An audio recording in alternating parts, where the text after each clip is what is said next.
Hey there, it's time to get started since we're at the top of the hour. Let's switch over to the gaming tab. Hey, it is once again I, Aim, former Demon Duke, now a humble VTuber, here to take some stress off after the workday. And what better way to take off stress than to take off on a few dates with some of our favorite demons. Today I've also brought with me my Lucifer Nindroid. I actually do have one on order, but I don't think they ship until December, so so for now I'll have to stick with this PNG of one. Other than that, I also got some shades. They don't exactly fit to my face, but they're almost there. Alright. So anyways, last time we worked through the first dates of the game. There was one for each of the girls. That's one for all three Cerebri. And then one for everybody else. We also did Modeus' second. And there's still second dates left for all the girls. If you're just coming in and you didn't see the first part, I don't think you'll have too much trouble following what's going on. It's been a very simple, breezy kind of game. No huge plot development so far. Mostly just dating. So yeah, we're just gonna have some casual date vibes. Why don't we go ahead and check out the CG gallery so we can see some of the stuff we saw last time. Oop, I just realized I still have my buttons up. Give me one more. There we go. Alright. So anyways, yeah, let's look at some of those CGs. We've got Pandemonica. This was from the date where we brought her to a coffee house and learned about how she takes her coffee in the ideal world. It was a calm experience that ended with her kind of breaking into her sadistic form without trying to. We'll see if more comes of that as we continue our story. We've got Modeus. She and Helltaker enjoyed a couples massage together. Now, one thing is, Modeus, as usual, appears to be uncomfortable with the idea of dating, and is much more comfortable when she gets into her kind of regular zone of being able to steer things towards a sexual fervor, so it'll be interesting to see how that develops. We've got Cerberus. In Cerberus' date, they went to the park. While they were there, someone tried to a pickpocket tried to lift the Helltaker's wallet. They turned out to be a demon of some sort, but we still haven't seen them without the cloak. So I'm sure there's more to come there. Melina had a gaming night with the Helltaker, but it turned out that she did not enjoy her game and has not been enjoying games for a while. And so it's up to the Helltaker to come up with some other kind of activity that they might enjoy together. We've got Sudrada. Cute cactus picture here. Sudrada and the Helltaker went out on the town together and ended up in a greenhouse of all places, and ended by burning down the greenhouse. Which I can't actively condone, but I will say is very in tune for us demons. We do tend to burn down greenhouses. Anyways, she was enamored with a cactus and bought it for her sister, but Melina did not appreciate it. We also have our Azazel pictures here. Azazel and the Helltaker went to a museum together. There they discovered that certain pieces of art were forgeries. At the time, the curator chased them out, but later he met them and told them that he was going to be financially ruined because of this. And at the very least, they offered to help him appraise the rest of his paintings so they could see if he was actually in that much trouble. With Justice, we visited the gym. I got a very nice CG from that one. And basically, it's a little hard to say what's going on in that plot too much, other than that Justice is outpacing the Helltaker in the gym, and he's got to find a way to step up. We've got the date with Lucifer. Lucifer was concerned about all of the other girls. Isn't too much to say on that one yet, other than it had the plot advancement of, well, it's a little hard to say. All I can really remember from that one is that Lucifer is entrusting herself with taking care of all the girls and says it shouldn't be on the Helltaker. But, yeah. And then finally we have Judgment. Judgment and the Helltaker went to a butterfly house together, and there Judgment learned about butterflies and that they aren't dangerous, but then she also accidentally killed a butterfly and sort of seemed to hide her emotions on her.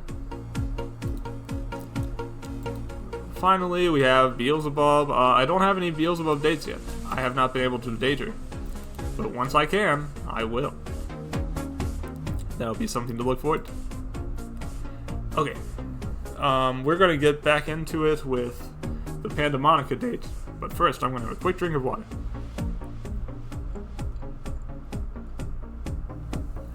Alright. Let's go. It's been a couple of weeks since you last caught sight of Pandamonica out in the open. Ever since your date at the coffee shop, the demon has been cooped up in her room. Though you still provide her with her morning coffee, you aren't permitted to enter her domain. Instead, you often leave the mug by the door like an offering, only to find it sitting empty in the very same place sometime later. This new arrangement has left a sour taste in your mouth, and you consider sitting the demoness down to figure out what's going on. Before you can, however, the unexpected occurs. It happens one evening after dinner as you are sitting in the living room watching television. You hear a noise like a door slamming and then catch a glimpse of a blur scurry into the kitchen. At once, you follow the figure and find none other than Pandamonica, wide-eyed and muttering as she rummages around in the pantry. The sight of her standing alone in the kitchen brings you a sense of deja vu. Pandamonica. The demoness turns towards you suddenly. Her hunched-over stance reminds you of a wild animal standing hungrily over a fresh kill. Judging from the dark circles around her red-rimmed eyes, you can't help but think that the demon hasn't been sleeping well, or even at all. Taker. Are you looking for the grinder? I've been using it so often, I don't put it away anymore. It's over there by the coffee machine. Pandamonica's eyes cut from you to the contraption sitting on the counter at your back. I can make you a cup of coffee now if you'd like. Yes, please. With a nod, you head over to the pantry where you stashed the coffee beans that you and Pandamonica got from the shop on your last date. There you are faced with a choice. What flavor should I make? Let's see. Should I make her a favorite or should I give her a change of pace?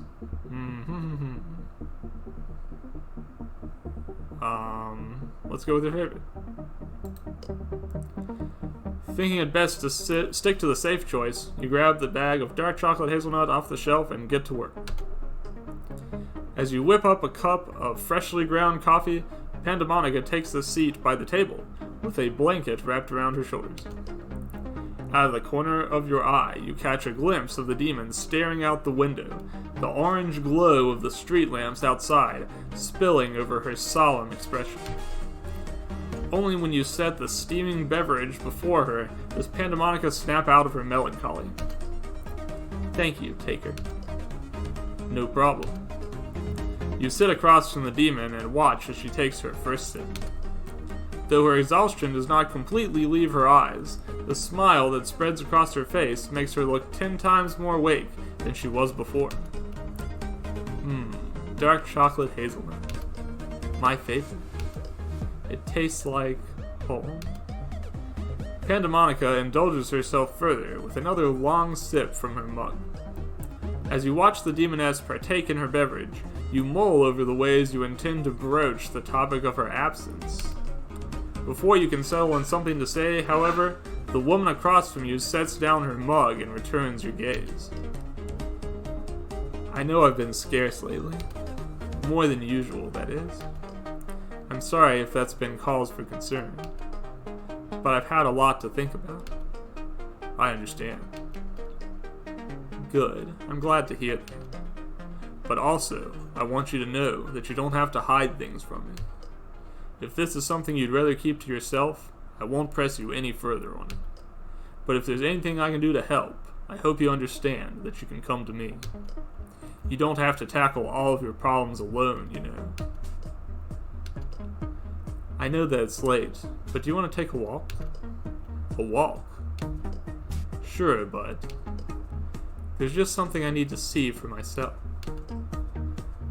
Alright, a walk it is then. Quick drink of water. The both of you rise from your seats at the same time. As you don your jacket, Pandemonica slips on an appropriate pair of walking shoes and waits for you by the door. Soon you find yourself venturing out into the cold night air. The evening air envelops you both as you make your way around the block. With each step further from home, Pandemonica lingers closer to you until your arms brush past one another as you walk. Once, when Pandemonica's elbow bumps against you, you peer down at the demon to see that she's shivering. Are you alright? It seems as though I didn't properly prepare for just how cold it was going to be. I thought this light jacket would be enough, but I'm chilled to the bone. I guess I'm not used to the climate here yet. Here, take my coat. Won't you be cold? I'm used to it. That's a good sprite. Pretty cute. I like it. You drape your coat over Pandemonica's shoulders. At once, her shivering comes to an end, and her expression softens. Around here, where I live, it's never warm enough or cold enough weather to wear a coat like this. But that said, I do own one because I'm very bad with the cold. I actually wear a coat inside my office because that's how little I can stand the cold. You drape your coat over Pandemonica's shoulders. At once, her shivering comes to an end, and her expression softens. Compared to earlier, it's almost as though you are looking at a completely different person. Whereas before, an aura of distress and irritation seemed to seep out of her every pore. Now it is as though Pandemonica can no longer fathom just what it was that had irked her so. And this realization surprises her almost as much as it does you. So much so, in fact, that you can distinctly hear her mutter something under her breath. Though you don't catch it entirely, you are privy to two words which ring loud and clear in your ears. Why now? Pardon? Oh, nothing. I just still have much on my mind. Should we head home? Not just yet, please. I want to savor this a little longer, if you don't mind. All right. You continue onward for a while longer, stealing glances at the demon beside you as you walk. The change in Pandemonica's demeanor is unmistakable, but try as you might, you cannot figure out what it is that has brought upon such a stark change in personality. Soon you arrive at the small neighborhood playground, hearkened by the sound of the swings creaking in the breeze. Pandemonica stops in front of a large pine tree, one with many branches that lay low enough for children to climb. A small sigh escapes her lips, and she beckons you close. As you approach, she grabs your arm and hugs it close to her chest. Pandemonica. Shh. It's quiet now. Let me enjoy the silence. You nod and stare up at the magnificent tree in front of you. If your memory serves, it has been here even since you were a kid. You recall climbing its branches as well. What a sturdy thing it must be to withstand all those prying hands for so long. Most would crumble under the weight of so many things tugging at them constantly. But this tree has grown tall in spite of that. Oh dear. The sound of Pandemonica's voice draws you out of your recollection. You look down at the demon clinging to your arm, and you frown. Her bliss is gone, evaporated into nothingness, like the wilting fog on your breath. Suddenly, all that remains is sorrow. What's wrong? We should head back. Wait, Pandemonica. What is it, Taker? Please, tell me what's going on. I can't help you if I don't know. Exasperated, Pandemonica plops down onto the swings and teeters to and fro in thought. Have you ever heard of pandemonium? It's a word that's like disorder and panic, right? Yes, but before that, it was a place. Pandemonium is the capital of hell. Okay, what about it? Can you guess what it's like there? I suppose there are a lot of demons there, right? Not just a lot of demons, nearly all of them. Flying in and out of that one building all day and night, from the beginning of time until the end of time. It's loud there, maddeningly so. All the demons talk at once, like a sea of voices. Now imagine trying to discern one voice out of that sea.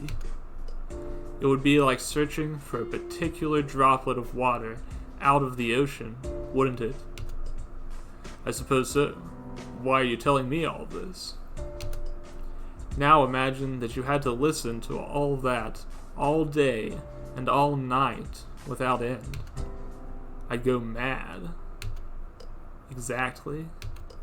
Some demons are born for a purpose, to serve hell in some specific fashion. That's my cue. I need to take a drink.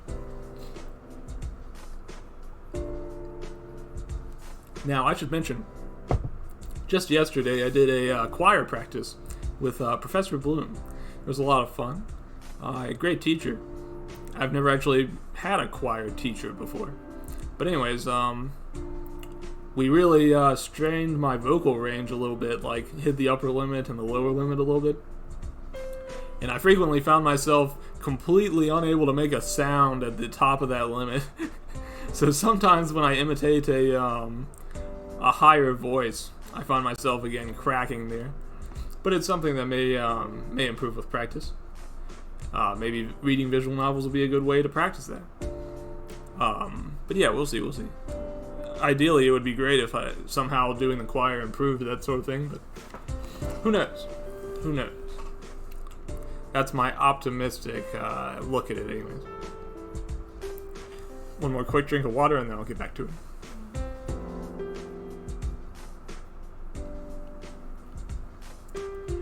Alright. Some demons are born for a purpose, to serve hell in some specific fashion.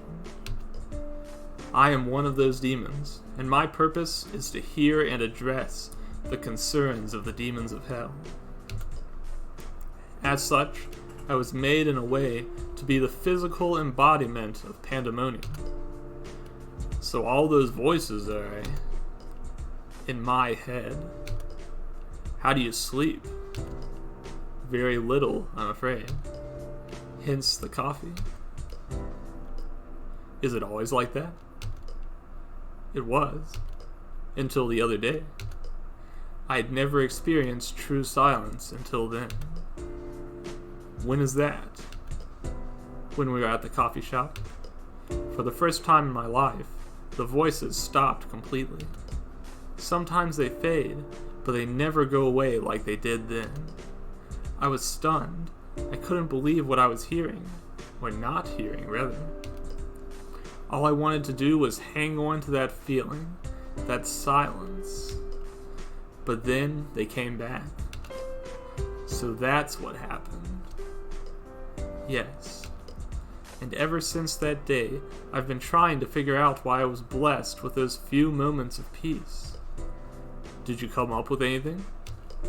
Sadly, no. I've not been able to get a wink of sleep since then.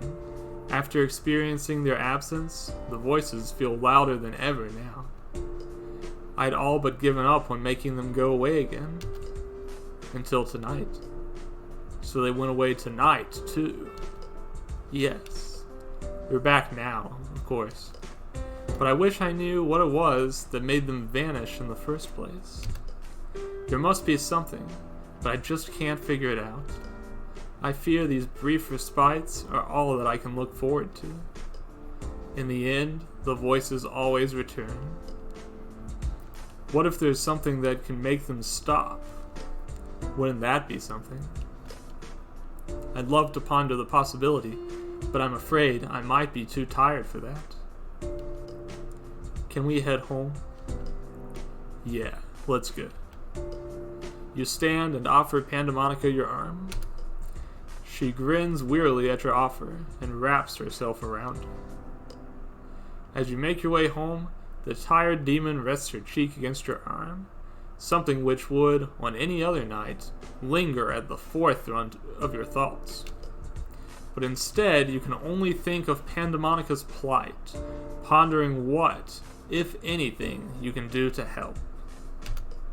By the time you arrive home and Pandemonica slips off to bed, you find your mind buzzing with possibilities.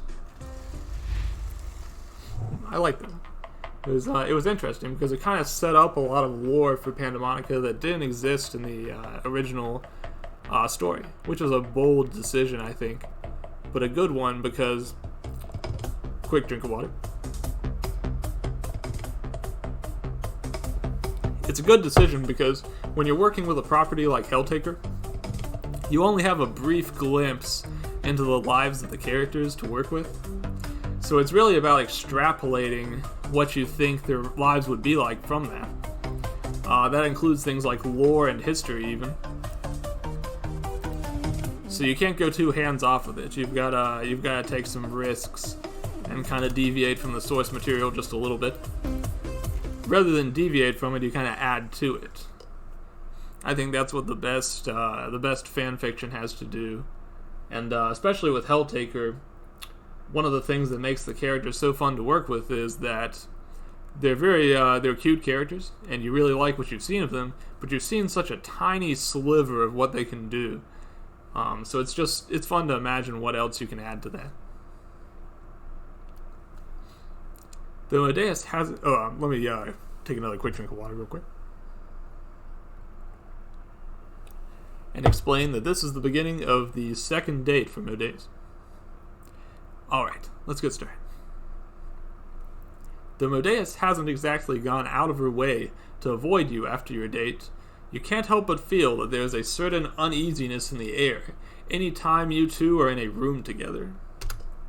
As if trying to avoid talking to you outright, the demoness has become particularly engrossed in her personal stash of romance novels. Excuse me, sorry. Whenever you happen to catch her in the living room or the kitchen, she has her nose buried so deeply within the pages of whatever it is she is reading on that day that she seldom so much as glances in your direction. After a while, you grow accustomed to this new state of things. All the same, you find yourself looking for the right opportunity to speak candidly with Modeus. As it were, this opportunity presents itself to you on an otherwise ordinary night. The evening is verging on the cusp of night, and everyone else in the house has either gone to bed or occupied themselves with terrorizing the town under the veil of moonlight. You had been hoping to catch a lazy late-night movie with someone, but have learned better than to wake a slumbering demon over something so trivial. Unable to sleep, you're moping around through the house when you find Modeus sitting next to the bay window in the kitchen, using the ambient light from the street lamp to read her book. With Tango Beneath the Moonlight clutched tightly in her hands, the demoness doesn't look up at you right away. You aren't sure if this is because she is so engrossed by her book that she has genuinely not noticed you, or if she's perpetuating the habit of paying you no mind. Either way, you decide to approach. You're up late. Wouldn't be the first time. Hang on. Just a few more chapters. You're already done? Didn't you just pick up that book the other day? Yes. Why? I'm just surprised. I didn't expect you to be such a voracious reader. I'm not, usually. But these books are so captivating. Oh. How so? Modeus doesn't answer right away, allowing silence to permeate.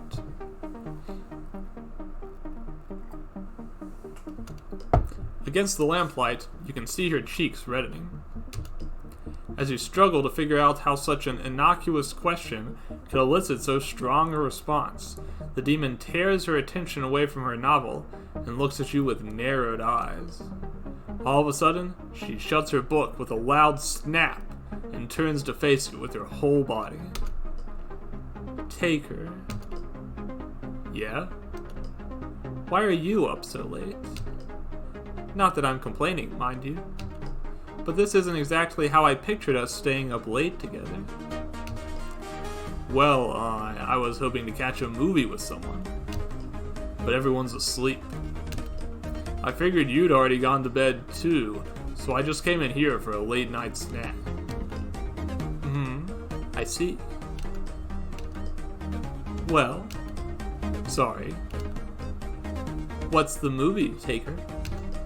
Oh, I don't know.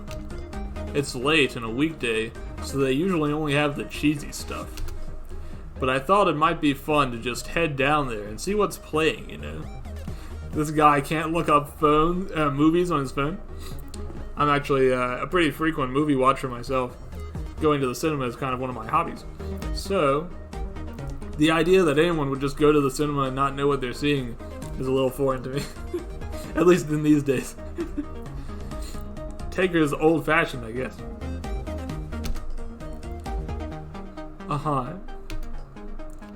It's not terribly exciting, I know. But, do you want to go, Modeus?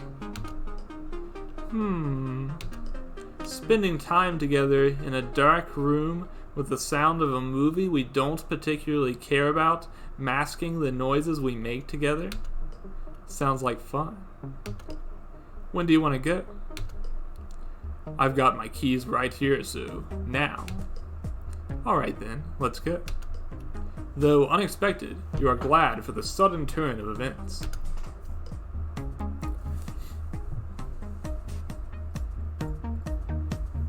Alright. And on your drive down to the theater, your thoughts dwell upon your previous date at the spa and Modeus' unorthodox mannerisms. Perhaps now you'll have an opportunity to get to the bottom of the demon's strange behavior. But it wouldn't be wise to broach the topic prematurely. No, you should wait until the right moment. If only you knew what that moment looked like. Soon you arrive at the theater, an empty parking lot laid out before you. Just as you suspected, the weeknight crowd is sparse. Normally, it might take you some time to find a spot, but tonight, you're able to park right up next to the front doors without issue. You and Modeus approach the ticket counter with your eyes glued to the schedule. We'll take 2 tickets for, Eliminator Resurgence. Really? Yep. It's perfect. Nice and loud. Wordlessly, the bleary-eyed cashier behind the counter hands you your tickets. It's obvious that she can't wait to get you out of her sight, so you and Modeus quickly head inside. Snacks? Of course. What would you like? Do you think they have any pomegranates? I'm sorry, pomegranates? Yeah. Modeus, I don't think... Could you at least ask? Alright. Hey, do you guys have any pomegranates? Pomegranates? Yes, pomegranate. No, sir, we don't have any pomegranates. Drat. How about leeks then? Ask them if they have any leeks, Taker. Okay. What about leeks? No, sir, we don't have any leeks either. Sorry, Medeus, no leeks. What in the 9 circles? Surely they must have oysters. Are you gonna make me ask? Yes. Very well. What about oysters? Clearly thinking that he's been pranked, the kid behind the register doesn't even dignify your latest inquiry with a response. It's interesting, at some theaters you can actually get alcohol now. I'm not much of a drinker myself, but I understand that that's made them somewhat popular with the people in my area, once again. Just kind of makes them feel fresh again, I guess. Of course, the whole movie theater industry right now is really struggling. Of course, that's good for a lot of people because it means a lot of things are going direct to TV now, and that's how a lot of people would rather watch things anyway, so. Sorry, yeah, that was a stupid question.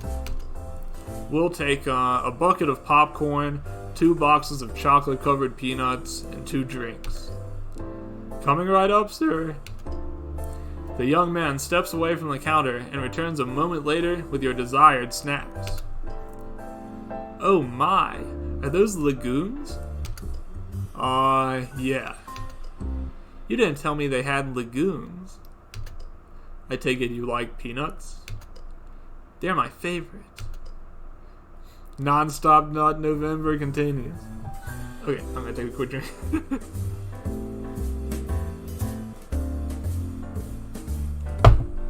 You pay the man and head on into the theater with Medeus bouncing happily at your heels, but also bouncily.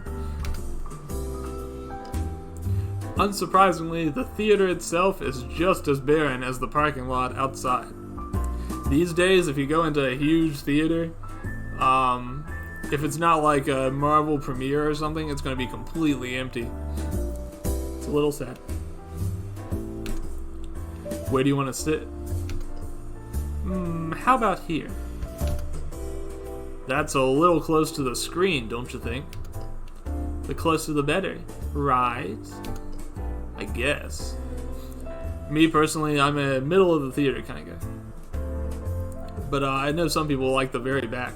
It's rare that you meet someone who wants to be in the very front, but recently I've actually heard, the opinion that someone actually did prefer to sit like right in the very front, middle of the theater.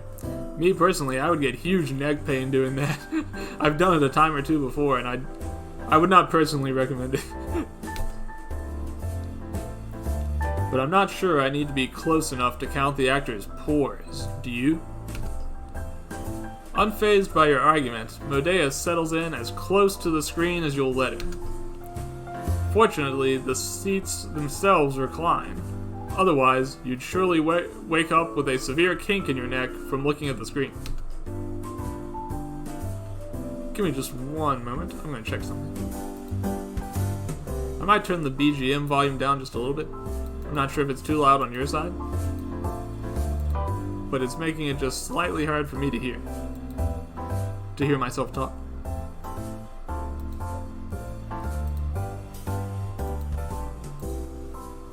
Okay, I hope that's okay with you folks. But for me, it was kind of booming a little bit, so I'm going to turn it down just so I can hear myself talk a little bit. Just as you finish nestling in next to Medeus and cracking open your box of chocolate-covered peanuts, the movies begin. Right on time. Shh.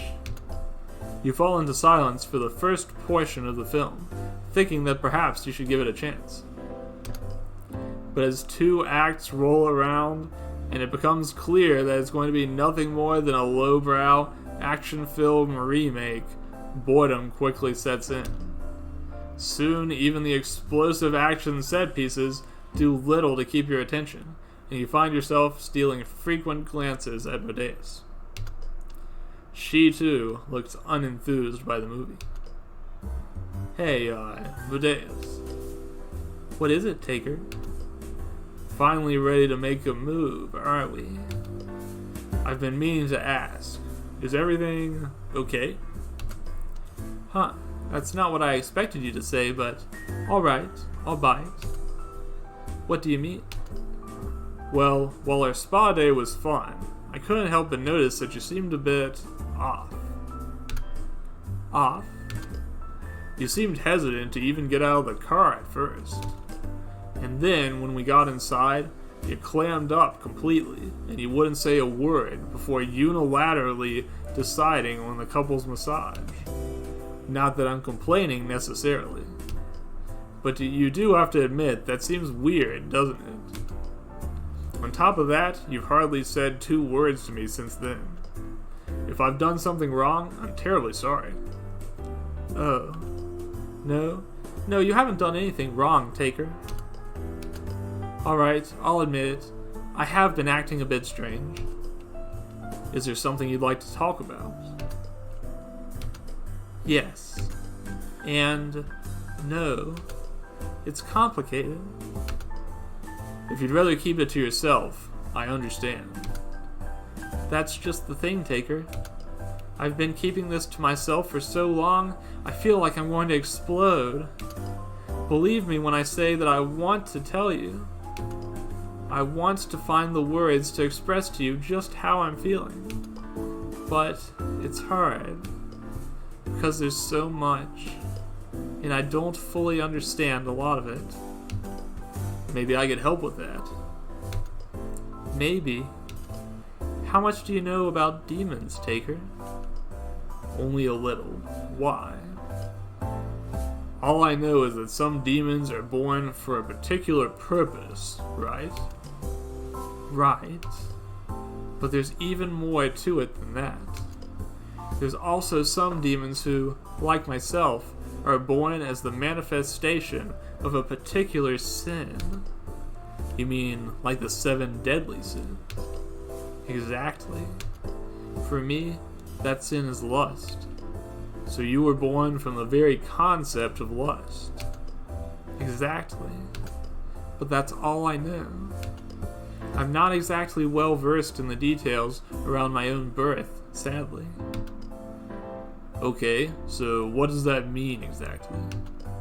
It means that everything about me is colored by the circumstances of my genesis in some way or another. The way I see the world and the way I interact with it is all influenced by the essence of lust. For me, being horny isn't a state that I enter when I'm aroused, it's my default. Does that make sense? I think so. But how does this relate to the other day? Think about it, Taker. Given what I've just told you, how do you think lust might color my relationships? Even your romantic relationships are influenced by your sin. Yes. So while most people might start by going on dates, holding hands, eventually kissing, and progressing through the relationship ladder that way, your relationships work in reverse. Because lust is your default. Precisely.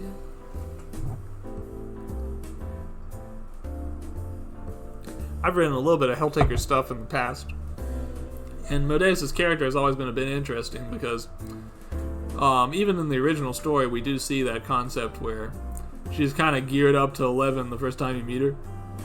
If you just kind of go with that, you'll end up getting yourself smashed by a hammer.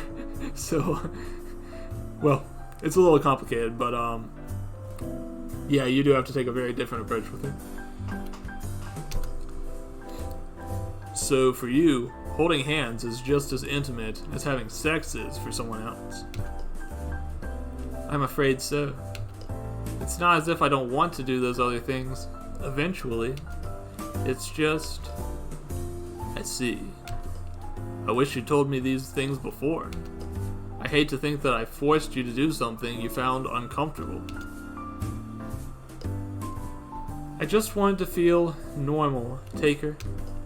Do you have any idea how hard it is to watch you interact with the others so effortlessly? You have actual relationships with them. Meanwhile, I get to be the horny demon.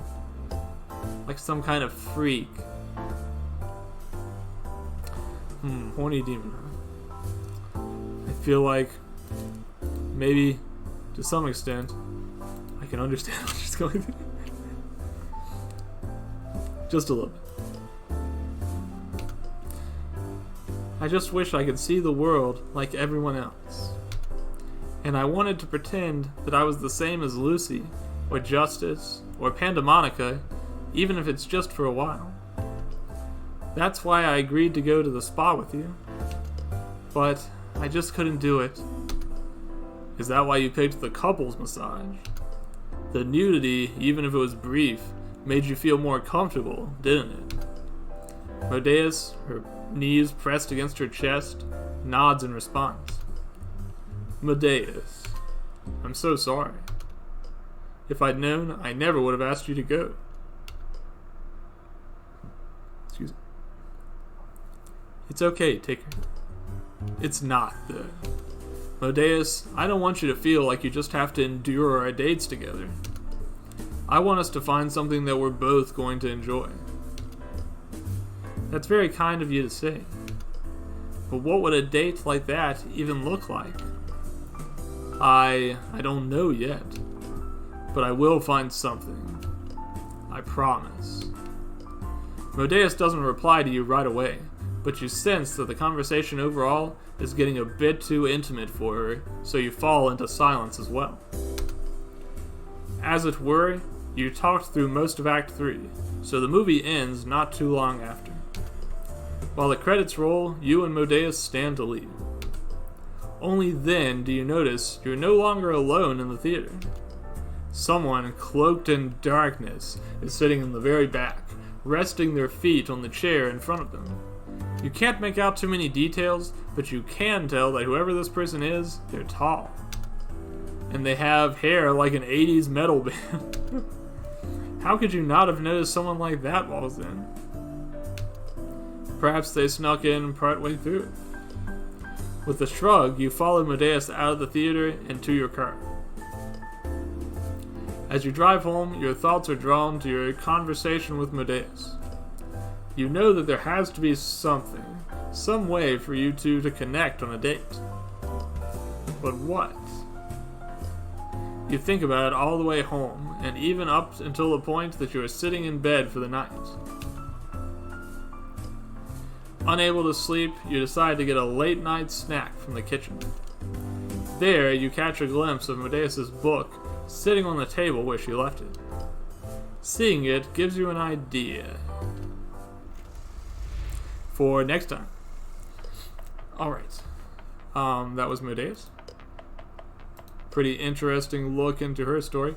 Once again, we've extrapolated some details of her life from the little bit that was presented to us in the original Helltaker game.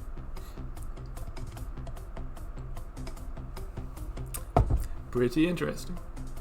Usually you don't see that done with so much forwardness in that direction in terms of interpreting it so directly. But it was interesting. I enjoyed it. Let's go ahead and start Cerberus. This is again chapter 2 of Cerberus' story. Cerberus is a dog demon, and all three of her share kind of one group of thoughts. If the other two stories are anything to go off of, maybe we'll learn more about Cerberus' lore in this one. Interestingly, thinking about it, I don't think that the one we did for Azazel was really about her backstory at all. I wonder if we'll get into that later, maybe. Hope so.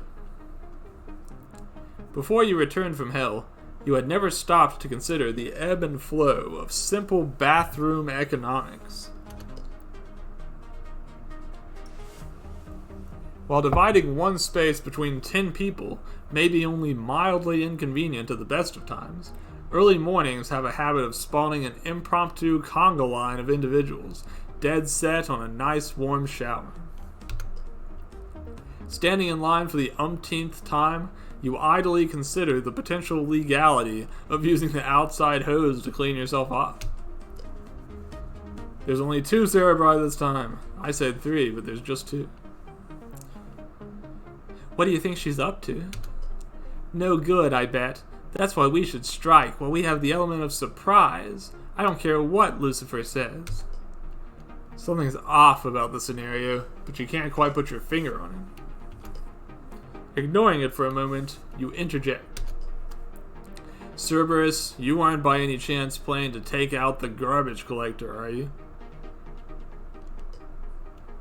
Both of her bodies turn to face you, and the thing niggling at the back of your mind snaps into place. Both of her bodies. The third one is nowhere to be seen. Ooh, we'd love to get our hands on her, always taking away what's rightfully ours. Why, we've half a mind to... Hold up. Suddenly, both of her heads swivel, staring intently over their left shoulders at the wall behind her. Whatever she's looking at, she doesn't shift her gaze from it for a full minute. When she turns back to you, she smiles, back to her normal self again. What was that about? Nothing. Don't worry about it, we've got everything under control. Cerberus trots past you, heading back to her room. Huh, I wonder what that was about. She's been acting out of sorts for a while now.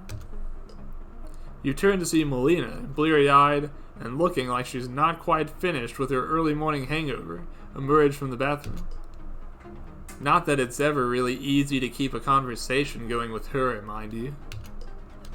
Any idea where her third body is? Melina lets out a sigh. She set up camp in the living room. She even unplugged the television to get better access to the window. Camp? What do you mean? Is she playing some kind of game? I'm not really sure I can do her paranoid lunacy justice. You should really just ask her yourself. I'll get on that. After your morning shower, you head downstairs to investigate the claims made by the sour demon. Sitting in a collapsible chair, Cerberus's third body is glued to the living room window, scanning the neighborhood with a pair of binoculars. She doesn't react as you enter the room, remaining focused on her observation with steadfast determination. Melina says you've been down here for a while. What are you doing?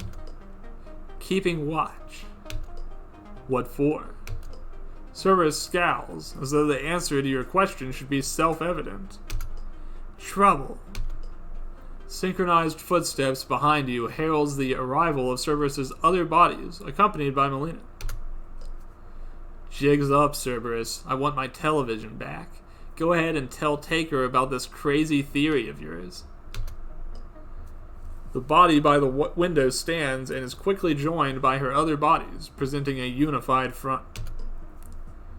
We're pretty sure that we're being spied on. We've been picking up on a particular scent around the borders of the house. It wasn't there last week. And if we aren't mistaken, it's that punk mugger from the park. You mean that one you chased off? Why would she return? 'Cause she's definitely plotting revenge against us for whooping her butt back at the park. It's only a matter of time before she strikes. We can't let her forward her schemes. How do you know? Have you ever met her before? Well, no. But there's something about them that just rubs us the wrong way. We can't really explain it, but we just know she's up to no good. So we're keeping watch for any sign of her. And we're going to teach her a lesson if we see her again. This rampant paranoia is certainly out of sorts for Cerberus. You look over to Melina, who corkscrews her finger behind her head, non-verbally cluing you in on her own personal opinion of Cerberus's mental state. Well, there's only one thing for it then. Let's go find her. What? What? If it's causing you that much worry, why don't we go and address the source of the problem? Bleh, count me out of this adventure. Urban exploration doesn't really fit my aesthetic. Besides, if I wanted to get shanked, I'd do it in the comfort of my own house, thank you very much. As you put on your shoes, Melina pulls you aside. You can't be serious about doing this. And why not? If it snaps Cerberus back to normal, what could be the harm in indulging her a little? Cerberus she's not the same as the rest of us. She can get focused, scary even, when she's on the warpath. Just don't get in between her and whomever she's hunting. If it comes to blows, she'll literally go right through you to get to her quarry. I'll keep that in mind, but hopefully we can resolve this peacefully. Waving goodbye to Melina, you and Cerberus take to the streets.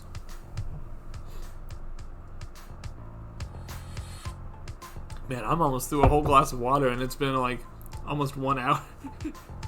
I have a feeling tonight's going to be a 3-glasser. It isn't long before one of her bodies picks up the scent of the voyeur, and she gradually leads you further and further away from your home. The nose of Cerberus leads you through decrepit buildings, abandoned parking garages, and thrift stores packed with the unwanted detritus of generations. That's a word that wasn't in my vocabulary. Maybe I'll try using it sometime. Eventually, Cerberus halts outside of a rundown nightclub, its walls plastered with faded posters advertising indie bands long since lost to the sands of time. Sniffing the air, she leads you down a tight side street and onto a sparsely populated plaza. Trail gets confusing here. We can't make out the scent clearly past here. Too many people. She wrinkles her nose. And way too much spray on deodorant. So is it this? Let me try that again. This is it then? If we can't find her, what do we do? Oh no, I'm sure she's around here somewhere. We're gonna keep looking. A cheer goes up from a nearby throng of people, clustered around an obscured object. Intrigued, you and Cerberus move closer to investigate. There, at the center of a motley crowd, the stranger holds court from behind a cheap card table. Just to clue you in, this is the same figure we saw last time, who tried to pickpocket from the Helltaker.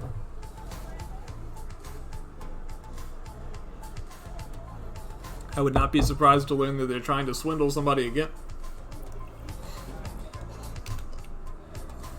Step on up, place a wager, win a prize. Only valuables, no organs, invoices, or IOUs if you please.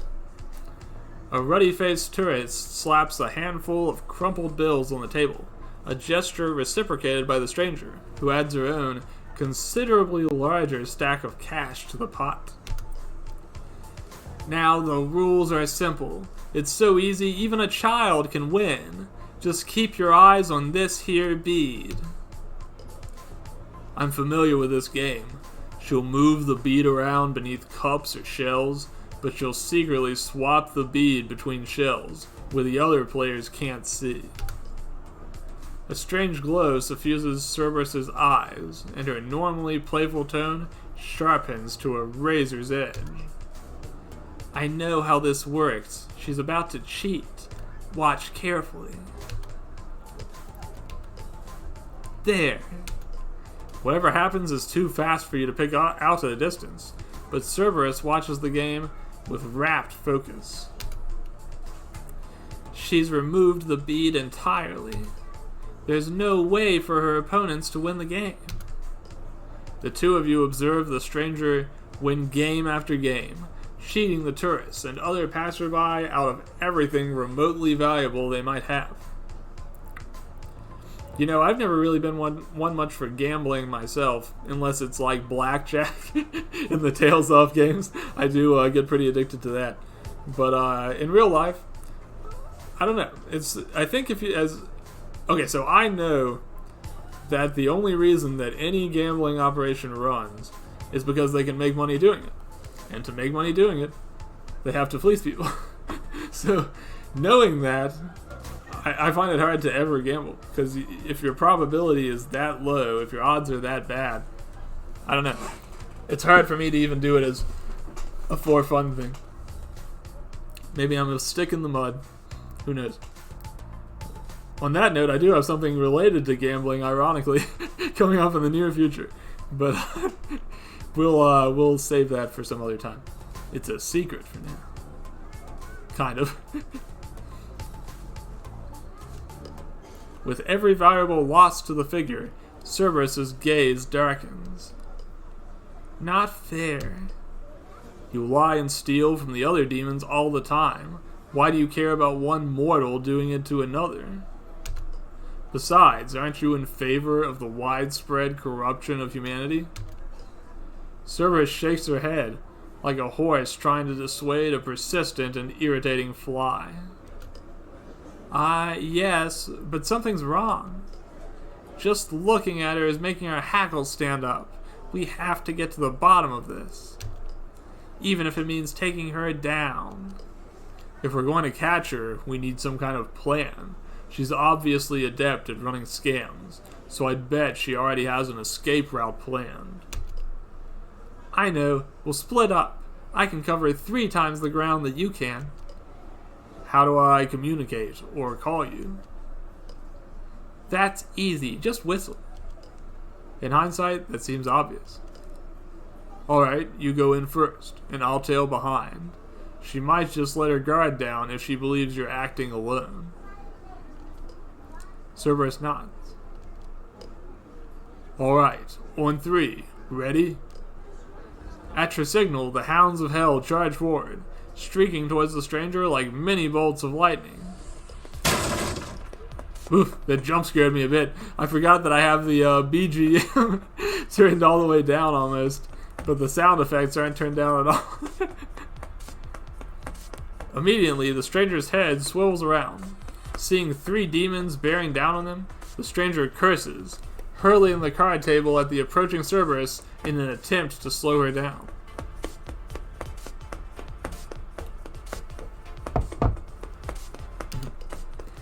The cloaked figure darts down a nearby alleyway. Thinking quickly, you dash into an alleyway parallel to that of the stranger's. Utilizing your lengthy stride, you make it to the street in no time at all. You turn left and sprint the last block, placing yourself at the exit to the alleyway the stranger escaped through. Arms wide, you brace for impact. But no one's there. As you look around in confusion, you notice a single dark aperture in the grimy wall. A scuffling sound heralds the arrival of Cerberus, one of her bodies sprinting towards you from the far end of the alley. We lost her. Did you see where she went? I have my suspicions. You point to the dark hole in the wall.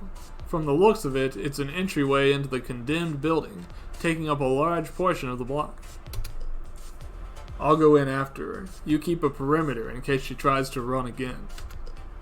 Alright, be careful. The interior of the building is dank and musty. From what little you can make out in the gloom, it was most likely a hotel at some point in the distant past.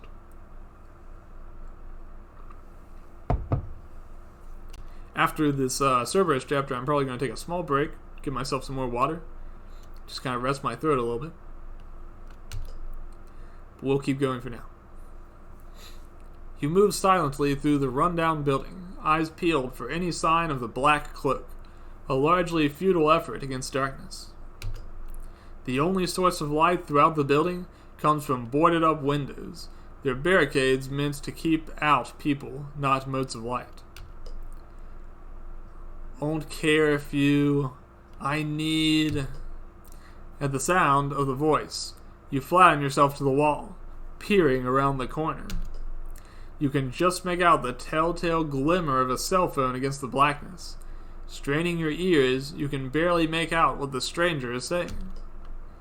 I think I've given them the slip, but I don't know how long it'll last. That damn mutt's nose will find me if I don't get help soon.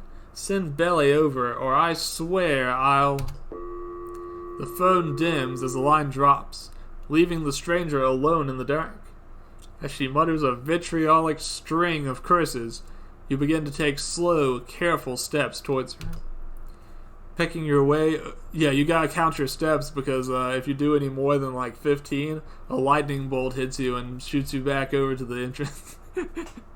just a little Helltaker joke thing.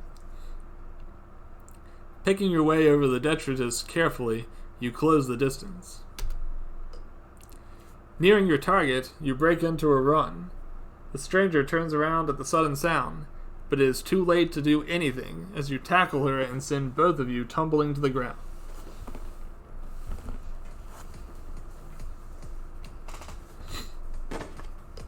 You grapple with her for a moment, and manage to grab her wrist as she pulls her knife on you, halting its trajectory. The stranger writhes like a landed eel, desperately twisting and trying to escape your grip. Your hold remains firm, however, and despite the ferocity of her initial attempts to free herself, the struggles of the stranger soon diminish to the occasional token wiggle. You and I have an account to settle.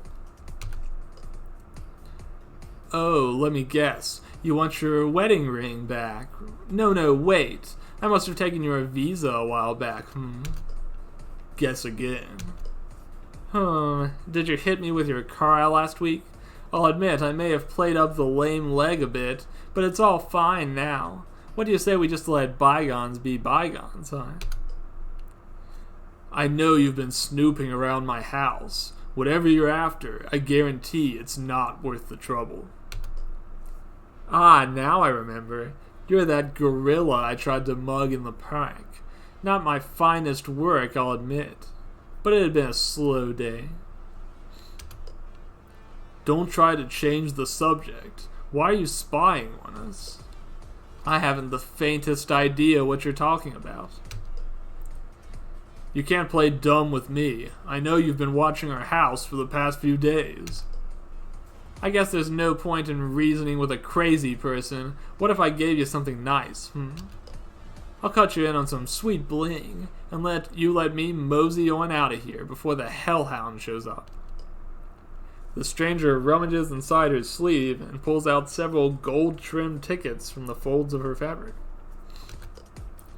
You'll love these. You're big music fans, right? They're special backstage passes for underground sensation Savanas. Never heard of her. Do you live under a rock or something? Savanas is the hottest thing since sliced bread. She's the underground sensation that will very soon be taking the nation. I think we may have just figured out the identity of our mystery figure here, if you're paying close attention. If she has to pay a charlatan like you to promote her, I wouldn't count on her being a breakout hit. Go and check her out yourself if you don't believe me. You let me go, I give you these. I can give you a sweet deal on these little darlings. She bobs the tickets up and down enticingly. I don't think so. After I call Cerberus in to satisfy your curiosity, I'm going to make sure you're turned in to the proper authorities. Wait, turn me in? Yes, isn't that what you typically do with cheats and swindlers? Whoa, hey now, let's not be hasty. Do you have any idea who exactly you're dealing with? Who I even am? You don't have a clue, do you? Well, you may have that hellhound running at your beck and call, but I'll have you know that I'm bosom buddies with the queen of the underworld herself. Excuse me? Your surprise slackens your grip on the stranger, just enough for her to act. Shedding her cloak like a second skin, the stranger barrels for the open doorway. As she runs, you catch a glimpse of white hair and... Are those horns? Thinking fast, you stick your fingers in your mouth and whistle a sharp, shrill blast. I'm going to leave that whistling sound to the game because, unfortunately, seeing as I have no lips, I can't whistle. See, there's a canon reason for that. Never been able to whistle. Can't snap my fingers either. Musically challenged. The stranger makes it about 5 feet from the doorway into the alley beyond before Cerberus rams into her like some sort of intercontinental scam-seeking missile. The force of the charge sends the two white-haired figures tumbling in the shadows of the alleyway. Cerberus's other two bodies round the corner of the alley, closing the distance. Between the three of her, Cerberus quickly pins the stranger to the alley wall, one body restraining each of the stranger's arms. Well, I think I see the reason that Cerberus and this one were destined to be enemies, and that's because this one appears as though they may be a cat. Like cats and dogs. If you look in the background there, I think you can also get a little hint of what that rocker might look like. She's probably the one who was in the theater earlier. All of this coming together sort of makes me think that these stories were probably meant to be read in a particular order from front to back. It lets you do them in any order, but several of the things here were foreshadowed in the last 2 chapters. So it may be best to just continue with that order from Pandemonica forward. Wait, Cerberus, she's a demon as well. Cerberus's lips curl back from her pointed teeth as she growls out a retort. Obviously, Cerberus turns her attention back to the restrained stranger. You've got a lot of nerve showing your face in this town again after I sent you packing last time. It's in my nature. I'm like you, a creature of habit. You don't know anything about us. More than perhaps you'd like, mutt. Tell me, does your mistress let you sit at the table with the real demons yet? Or do you have to resort to begging for scraps from your elders and betters? Cerberus's knuckles go white, but her voices remain eerily calm as she looms over the stranger. You know, I don't even know what happens to you if you die in this world. But what do you say? We find out together. Cerberus, that's enough. We still don't know. In unison, all 3 heads snap around to you, baleful fire kindling in their eyes.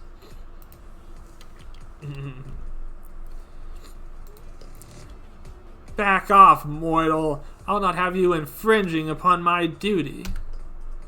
Teeth bared, the body, not currently holding the stranger, leans down towards her exposed throat. The stranger renews her attempts to escape, her low voice raising an octave as she protests. Whoa! Let's not be hasty with this whole executing the suspect shtick. Take a good whiff, mutt. Am I really the person you want to be killing? Cerberus suddenly halts her descent and gives the stranger an experimental sniff. It's wrong. Wrong? What's wrong? All 3 of Cerberus's bodies dip their heads, intently sniffing the stranger pinned beneath them. Confused, Cerberus looks back at you. Her scent, it's not right. She's not the scent you picked up outside the house. Not quite. There's some familiar notes, but it's definitely not her. Ha! Like I'd jeopardize my safety by messing around with you lunatics. You actually think I'd go anywhere near your house after last time? The 3 of you ain't got enough common sense to fill an egg cup. You're talking a lot of trash for someone who doesn't want their throat torn out. Who's in danger of having her throat torn out? In case you missed the memo, King Kong, I ain't the undesirable your K9 unit is after. You know what that means? It means that I haven't broken our little agreement, and your attack dog doesn't have the license to harm me.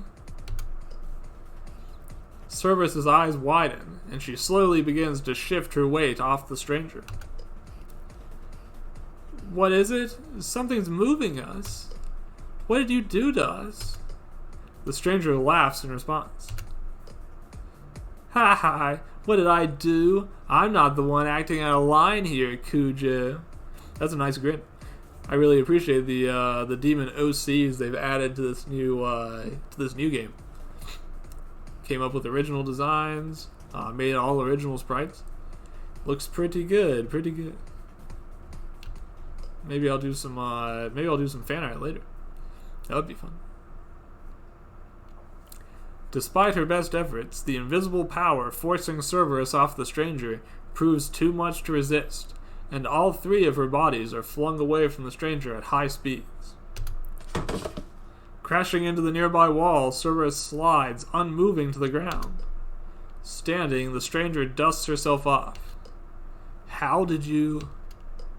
That's my secret. But maybe think next time before you jump an innocent woman. Innocence pushing it. Just who are you, anyway? No one of consequence. Not right now, in any case. You make sure to keep that mutt on a tighter leash in the future, or you'll regret it. Hands in her pockets, the stranger sets off down the alleyway. Wait, how are there more demons on Earth? I don't understand. Turning on her heel, the stranger casts a final disparaging comment back at you. Darling, what you ain't aware of could fill several libraries. Ask your queen if you're so desperate to stick your nose into places you shouldn't. With that, the stranger departs, leaving you to tend to Cerberus in the darkening alleyway. As you kneel down by her unmoving form, a slight whisper escapes her lips. Are you alright? Cerberus. Her voices are so faint, you have to bend down to hear them. I'm right here. What do you need? Revenge! All three of her bodies spring up, milling about you, each one offering 100 different implausible schemes to get even with the stranger.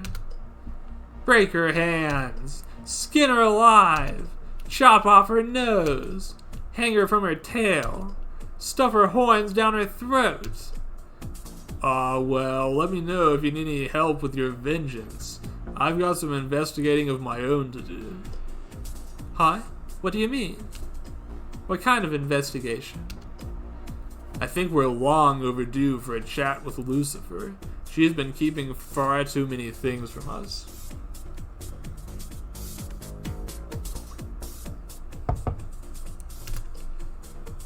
We'll come too. We have a couple questions of our own to ask our benevolent queen. Interesting. The plot thickens. So somehow a bunch of other demons have been summoned into the world, it seems like. Originally, Helltaker brought them out through a portal. Does this mean that somebody else is bringing them through a portal? Or does it mean that they've somehow opened a portal themselves? It will be fun to find out. Next up will be Melina. I'm a big Melina fan myself. But before we get into that, let's take a little break to drink some water, get some more water because my cup is almost empty. And then we will come back and do the next couple of dates. Be right back.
Sorry about that. I'm back now. I had to grab some more water. I've just been chugging it down today. I hope it's not the weather, but I feel like maybe my throat is a little bit scratchy. At least since last night. Maybe I overdid it a little bit with fire practice. Who knows? Anyways, I still got some more reading left in me. We'll try to get a couple more dates done, and I'd really like to get through with all the second day dates if we can. But if we want to do that, I think we've got another 4 to go through, so we're not quite to the halfway point. Alright, gaming tower's back up. Let's get rid of my sweat. Let's towel ourselves off. There we go. Alright. On to Melina, the Sour Demon. The Gamer Demon. That's Gamer's choice.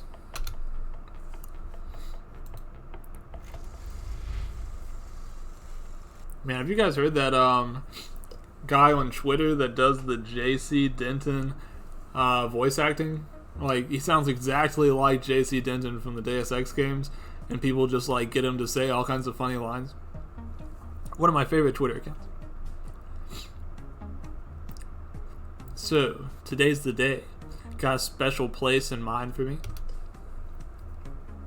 As a matter of fact, I had an excellent idea last night. Well, are you going to tell me sometime this year? Karaoke. I bet that's not what she was expecting. That's actually a pretty good idea. I haven't gone to karaoke in years. I'd actually never done karaoke before getting into VTubing. Now I really enjoy it, but it's not something I'd ever thought of myself doing as a social activity. Not ever. There's a decent place downtown. I hear let me start that again. There's a decent place downtown. I hear they can rent you a room with a minibar if you ask nicely. What are we waiting for then? Full steam ahead. This person looks familiar. It's the one we saw in the greenhouse earlier, I believe. Although she was dressed differently then. You know, what you want to bet? I'll bet any amount of money that Abby here stands for Abaddon. Feel free to bet against me if you want. The karaoke parlor is slightly shabbier than you would have expected, and the only person visible upon entry is a familiar-looking attendant slumped against a reception desk. As you approach, she looks up at you through dark-rimmed eyes and looks irritated to have been disturbed. Ah, great. Customers. And I was just sitting down for a nice nap, too. Room for 2, please. And drink service. And drink service. And drink service. Sighing, the attendant pulls open a drawer on her desk and withdraws a scheduling book, flicking through it at a pace that could only be matched by a snail prior to drinking its morning coffee. Are you familiar with our rules? No screwing, no fighting, no blood sacrifices. Come again? As the attendant indolently taps away on her keyboard, something catches your attention. Something about her seems familiar. I feel like we met somewhere before. Have you ever worked at a greenhouse? Maybe. I cycle through jobs pretty fast, man. Gotta pay rent or whatever. The attendant lolls her head towards the hallway beyond the desk. Alright, you're all checked in. Room number 7 should be open. The attendant waves you back into the hallway behind the desk, slumping forward onto the desk and closing her eyes. Room number 7 is sparsely lit by a disco light arrangement, the revolving motes of light giving a cozy ambience. A loaded minibar sits in the nearest corner of the room, water vapor cutting off a fresh bucket of ice. A large screen connected by wires to a jukebox and microphone takes up the majority of the far wall, and a comfortable-looking faux leather wraparound couch lines the wall.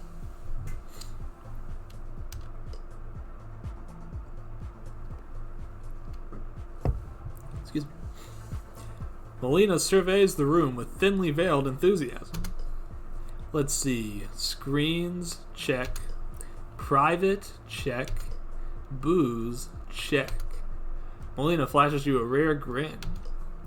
I gotta say, Taker, I'm impressed. I thought you were gonna drag me off to something generic, like a movie or something. I thought that too. At the end of the last chapter, when she said she wanted drinks, screens, and privacy, I thought for sure she was talking about a movie, but... Oh, I guess she doesn't have to love movies just because I do. I'll be fine. She extends an arm, gesturing to the dim room. I gotta say, this is way more my vibe, you know? It feels like it's lacking something. Sunlight? It's definitely sunlight. Melina makes a beeline for the stocked minibar in the corner of the room. Can I get you something? No, thank you. Not if I'm going to be doing the driving back. Suit yourself then. That reminds me, though. Of what? I've been meaning to talk to Lucifer about learning more magic. I once saw her cast a spell that turned a mortal's blood into vinegar. Thinking of trying it out on Zedrata? Actually, I've been thinking about trying to make it run in reverse. So, turning all of someone's vinegar into blood. A little different. I've been trying to find a way to purify alcohol-tinged blood. I see. If you could do that, you could snap your fingers and sober someone up when they had to drive. Huh. Mostly, I was just going to use it to harsh people's buzzes if they get too close to me. You can't say you're all that surprised. Leave it to a demon to weaponize a cure for substance abuse. Indeed, indeed. Melina settles down on the couch, nursing a drink from the minibar, while you step up to the stage and select your song. Now, which song do I select? Let's see, do we stick with a classic or pick something new? I don't know if it's the right choice, but I think it'll be funnier if I pick something new, so that's what we're gonna do. I'm the kind of guy who, whenever I play a video game, I don't know if everyone else is like this, but I pick the funniest option I can, even if I know it's going to wreck my score, even if I know it's going to take me away from the best ending. Whatever it might be, I'll pick the stupidest option they present to me. With slight hesitation, you pick a song sung by a strange group, known only as High School Heart Club Pew Pew. Oh boy. You make your selection and almost immediately regret your decision. You aren't even sure if what's coming out of the speakers is actual music, but you do your best to mumble along with the English lyrics as best as you can, in a voice 2 octaves lower than that of the backup singers.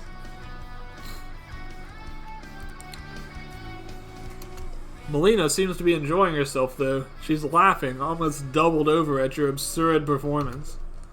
You take a bow as the song finishes, and Melina applauds you from her seat. That was pretty fun to watch. So, interested in giving it a shot?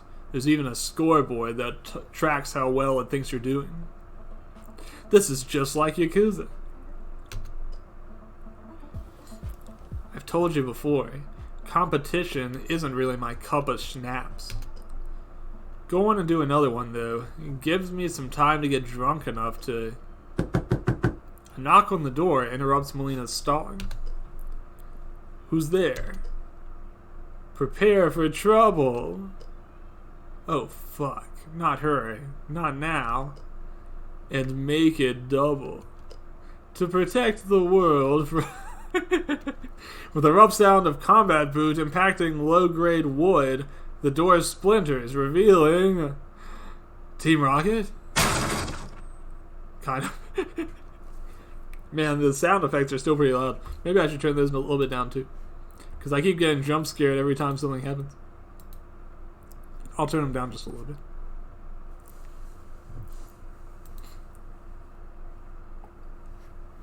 Okay.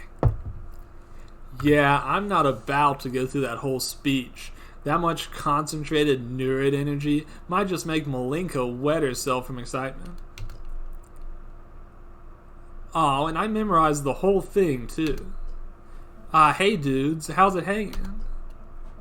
Forget how it's hanging. What are you two doing here?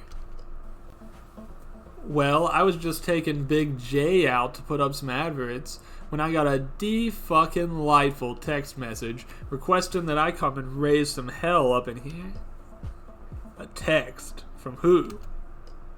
Zedrata flicks open her phone and taps her way through several menus. Your guess is as good as mine. Taking the phone from her, you squint at her contacts list. Your stomach churns, the symbols on the screen don't make sense, and somehow make your skin feel like it's being covered in a very thin layer of grease. I'm not even sure how to pronounce some of these things. Melina snatches the phone from your numb hands. Probably best not to risk it. Zedrata's vocabulary really shouldn't be imitated by mortal tongue. Hey, why are there so many random numbers in your contacts list? It's hardly surprising, given the flyers we've been posting up. Check it out. The awesome demon produces a folded up piece of paper from her back pocket. Taking it from her, you unfold a picture of Zedrata in a highly suggestive pose. Got a hankering for a spankerin'? For a good time, call 66632. Hopefully nobody's calling those numbers right now. This is your phone number, Zedrata. You really have no shame, or class for that matter. Girl's gotta get her fixed somehow.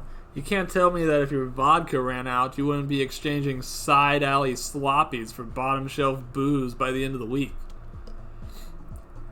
At least I don't go around ruining other people's perfectly good days with my obnoxious attitude. Well, we're here now, so what are you going to do about it? It's all good. We can roll on out. I just wanted to pop in and say hi anyhow. Nah, Justice. We're staying right here. Like hell you are. Zedrata eyes her sister maliciously, and an edge creeps into her voice as she continues. What happened to you, sister mine? You used to be so eager to rise to challengers, to compete with the other lesser demons for the best of those table scraps the overlord saw fit to give us. Don't tell me you've lost your edge after all this time, little baby Malinka. The sound of glass shattering brings your attention back to Melina. Shards of glass fall to the floor from her clenched fist, and small droplets of what is left of her vodka screwdriver drip from her fingers. Slowly she uncurls her hand, letting the remains of the near powderized glass fall from her hand down to the hardwood floor. Her reply is quiet, tempered with barely concealed frustration. Bring it.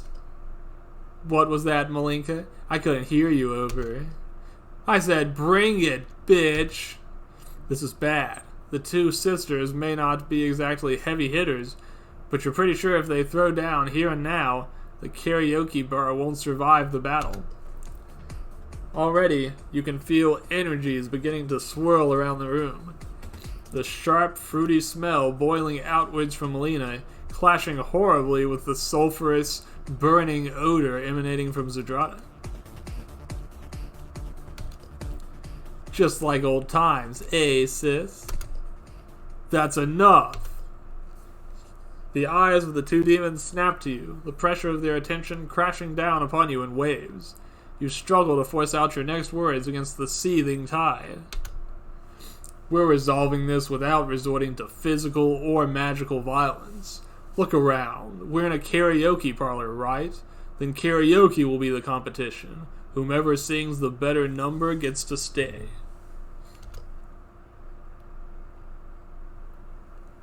I've told you before, I don't like... Deal. No take backsies. You put one arm around Melina and give her a light squeeze. Leaning down, you whisper in her ear. I'm sorry. I know you don't like competition, but this seems to be the most straightforward way to get her to leave. A straightforward karaoke contest. I think we've all been in that situation before. I doubt she'll put up much of a fight. I can't imagine her ability to sing has persisted through the sheer quantity of cigarettes she smokes. Justice, are you okay with being an arbitrator for this? Make sure no other humans in the building get hurt if things get out of control.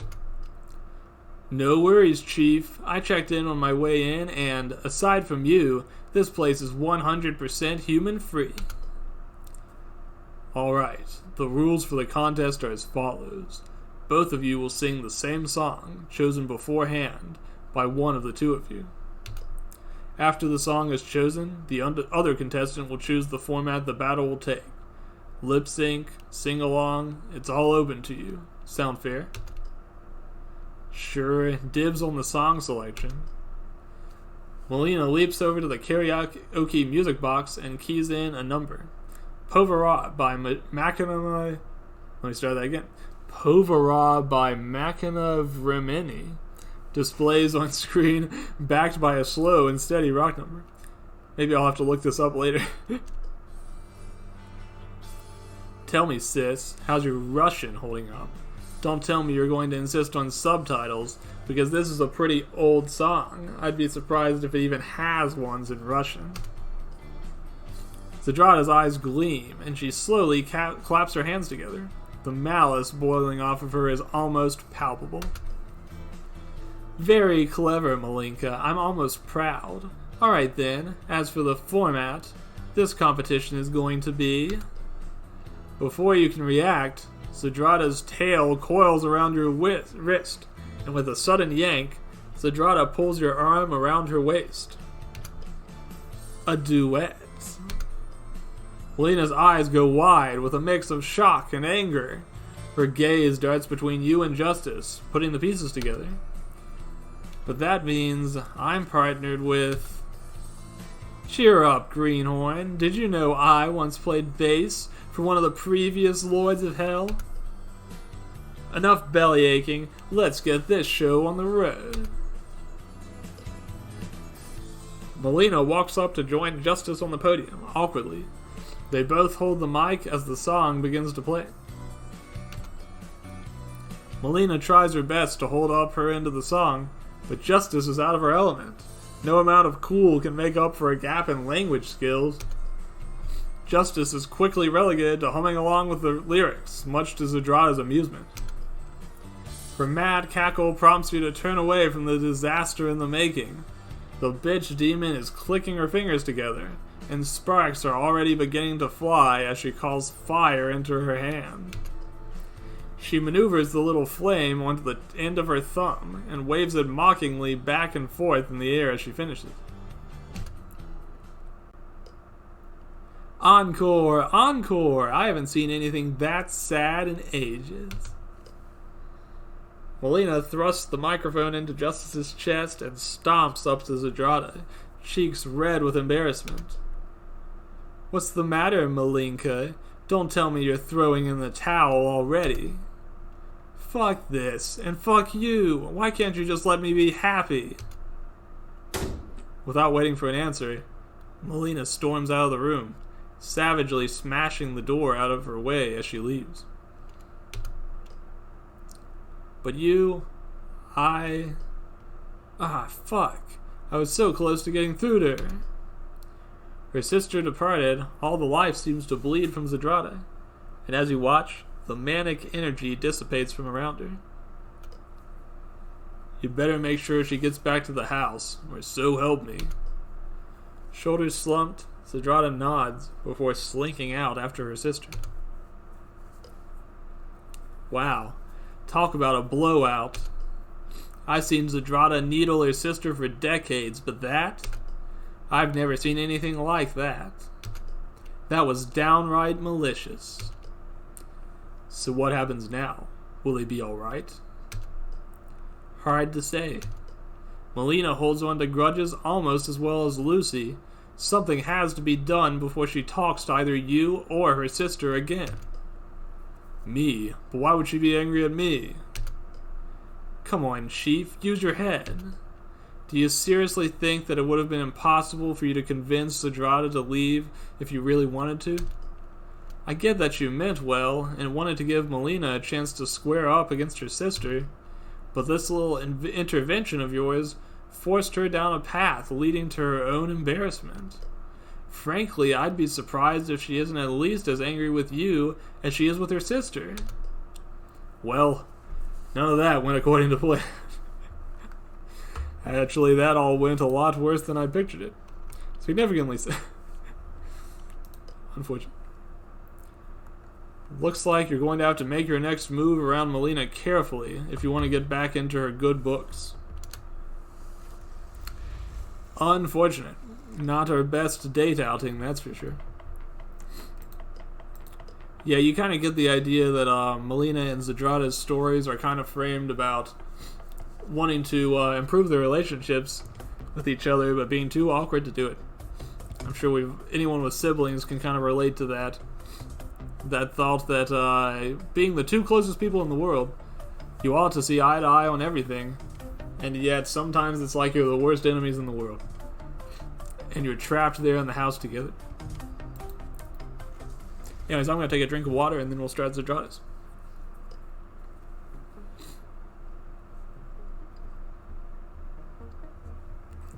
I tell you, my nose is itching fiercely tonight.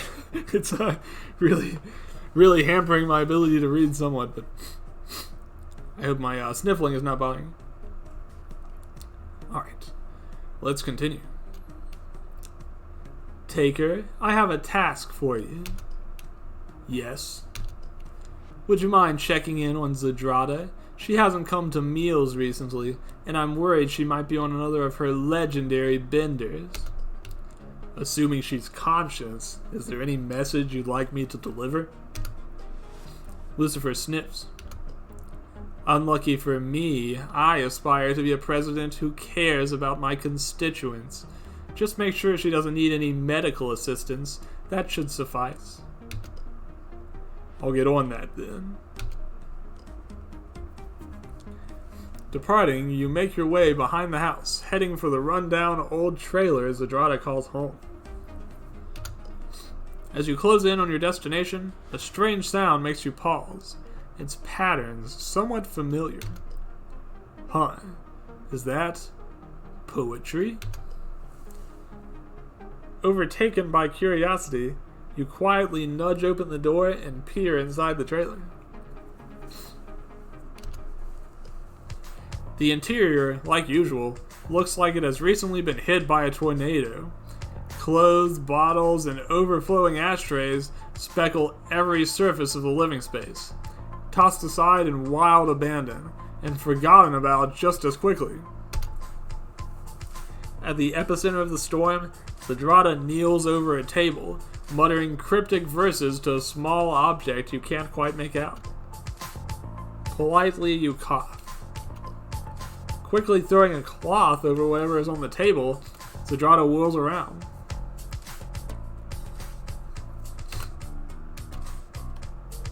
Whoa there, cowboy.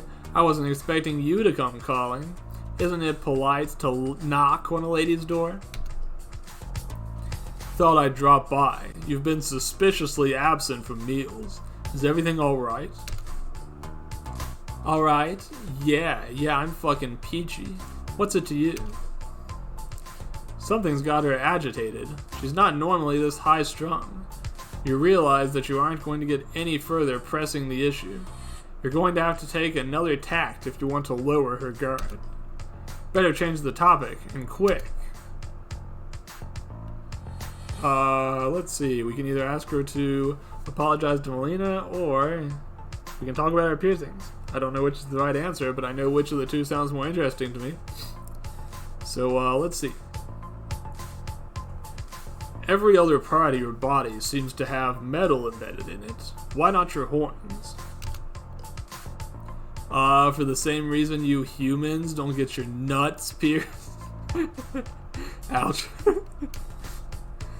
Wait, so does that mean with my half sawed off horn, does that mean I'm missing half a nut?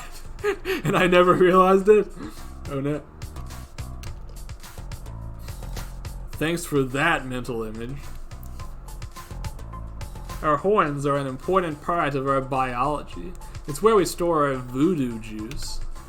If anything happened to these bitchin' babes, I'd have to kiss my reputation goodbye. So voodoo juice is stored in the horns. Didn't see that one coming. So your horns are a reservoir for your magical energy. Zedrada nods. And not only that, but our horns are super sensitive to the touch. Basically an erogenous zone for most of us. So you mean that whenever Cerberus starts up asking me to rub her head, she's... yeah. And that time I found you with those water wigglers, you were actually... Bingo! I'm pretty surprised you didn't realize what was going on at the time. Huh. But that doesn't explain what you were doing it... why you were doing it in Azazel's closet. Like that girl doesn't do the exact same thing when we aren't around. Everyone knows angels spend most of their immortality in the closet. This is an intriguing mental image.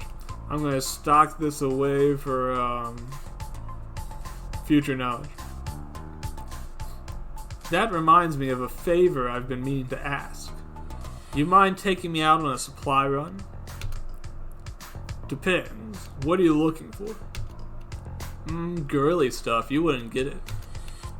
I shop for the house at large. You'd be surprised with some of the things I come home with. Foiled, Zedrada sighs in frustration. Listen, I ain't about to explain it all to you, but I do need something really, really badly. So we can beat around the bush all day, tweaking each other's titties, while you can grow a pair and take your gal pal out to stock up on some necessities. Besides, I've got some leverage that'll make it worth your while. Leverage? Zedrada smirks and withdraws a small, flat rock from her pocket. What I've got right here is going to revolutionize the way you chuckle-fuck mortals trip. It's a sigil I've spent all month working on. This little baby is a mimetic psychosis inducer. It doesn't even need skin-to-skin contact to work. Just one peep at it and you're off on a trip of a lifetime. But it's just a rock, right? It's not just a rock, dipshit. It's fucking art.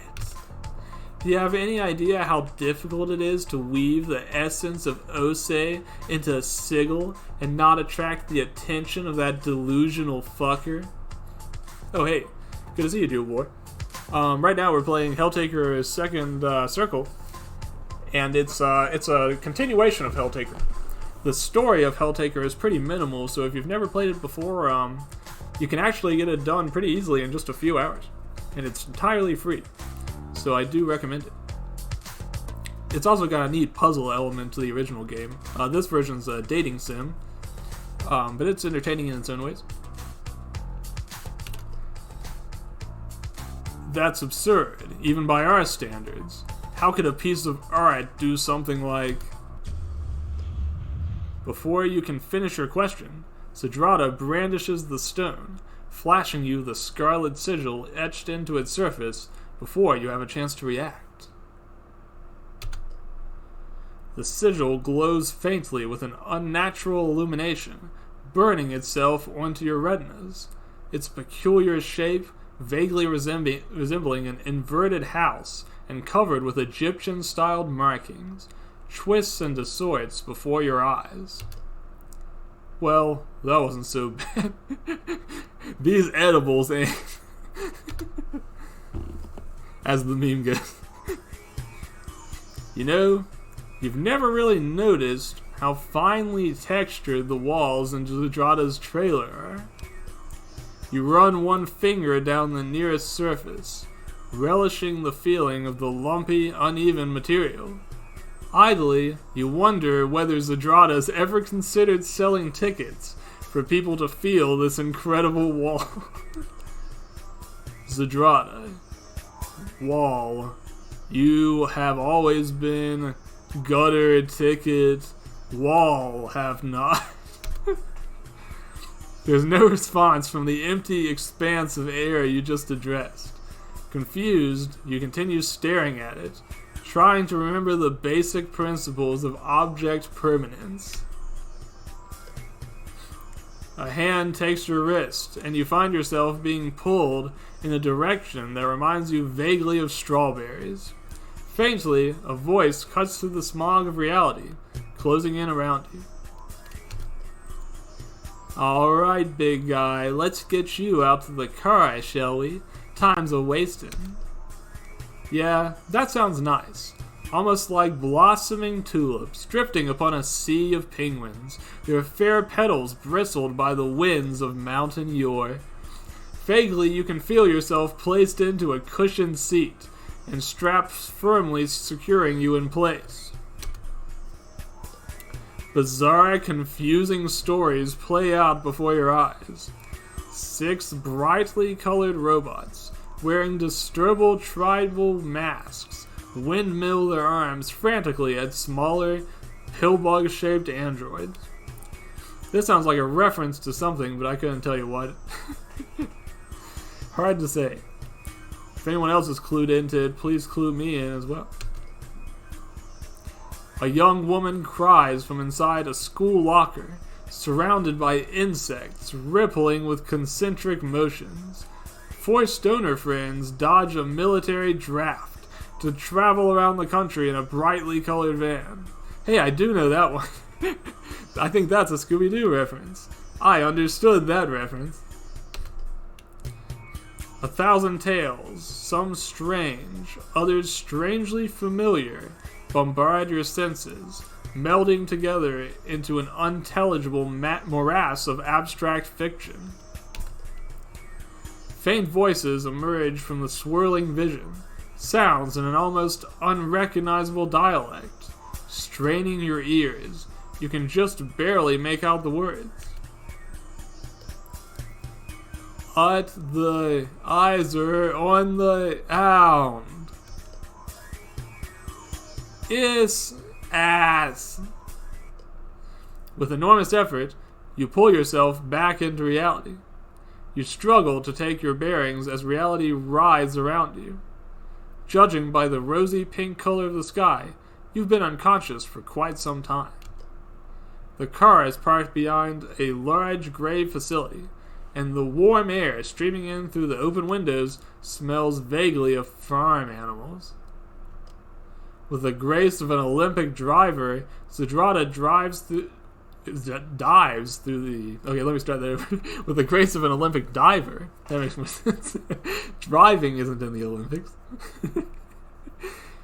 Zadrada dives through the open window of your car, landing in a contorted mess in the driver's seat. Panting, she rights herself. You notice she's clutching a thick, odd-smelling bag to her chest. Noticing your attention, she quickly stows it away, out of sight, under her seat. With a sharp crack, a something blurs past the window and snaps the side view mirror off its axle. It dangles forlornly by a single stalwart cable, as Zadrada swears and twists the key in the ignition. Shit, they have guns! Pedal to the fucking metal! Go, go, go!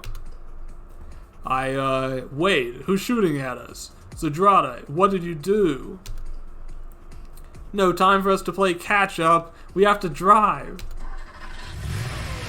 Like a bat out of hell, the car roars out of the parking lot, leaving your unknown assailants to clamber into their own vehicle and peel out after you.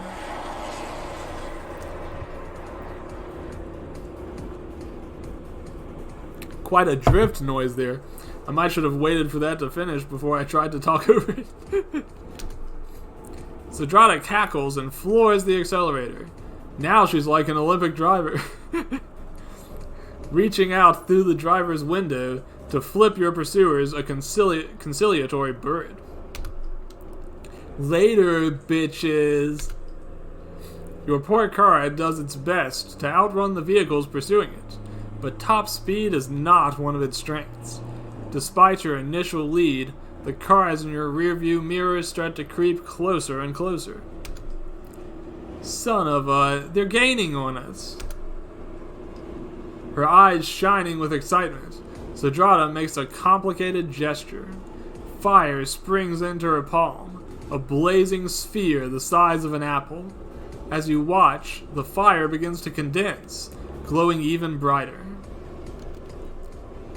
I haven't been in a decent scrap in ages. It's been a long time since I've been able to return fire.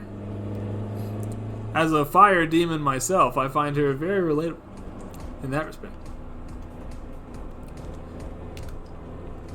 Something about the way she says that sets your teeth on edge. The fire further compacts, glittering with an almost painful brightness. Despite its small size, you can feel the heat coming off of it in waves. Hold it! You wrap her free hand with one of your own, smothering the miniature star. Hey, what gives? I don't care if we're being chased by the Mafia. You're not about to unleash fire magic in my car. We're going to lose them a different way instead. Take the next right. Zedrada takes the turn so sharply, two of the car wheels briefly lose contact with the pavement. Alright, where to next? Oh ye of little collateral damage. Take a left at the end of the road, and then take another. There's an alleyway that should be just narrow enough for the car. Zedrada's breakneck driving style pays off, and your car slips into the alleyway only a dozen seconds before your pursuers roar past, none the wiser. The two of you let out sighs of relief as you feel the adrenaline rush gradually recede. Nice one, Taker. I thought you'd be a drooling mess for most of this. I'm surprised you're even lucid given your exposure to my sigil. Lucid? Oh, the second wave hasn't hit yet. Hold on tight, big guy. Your part in this whole operation begins soon. My part? What do you mean by... Wait. What second wave? What the...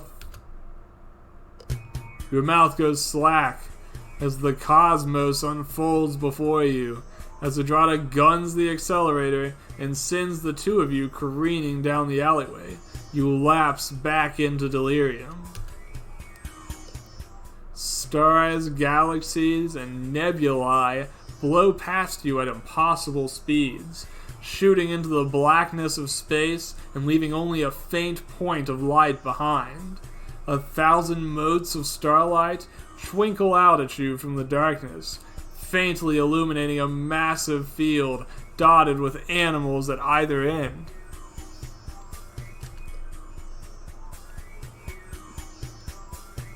What in the world?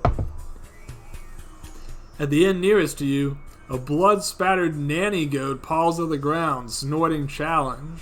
A dragon, a fox, a python, and an enormous mantis stand at the other end of the star-studded field, bearing fangs, horns, and mandibles of the upstart goat. Speaking of giant mantises, if you haven't watched the latest season of Baki, it's got an interesting part involving a giant mantis. I can't really spoil it too much, but it's not what you might first think. Pretty interesting stuff. Bleating defiantly at its four opponents, the goat lowers its head and charges. The five beings clash with an almighty eruption and sound of flames, the impact merging with the cries of fighting animals. Twisted and broken, the fox limps away from the melee, quickly followed by the enormous snake, leaving the mantis and bull still locked in combat with the tenacious doe. How many orders of chicken nuggets? You heard the man. We'll take your entire stock. Tonight we eat like kings. Sounds like Taker's doing a nugget challenge. Perhaps he's getting into VTubing himself. It seems like nugget challenges are all the rage there. You blink, the visions gradually receding as reality snaps back into focus around you.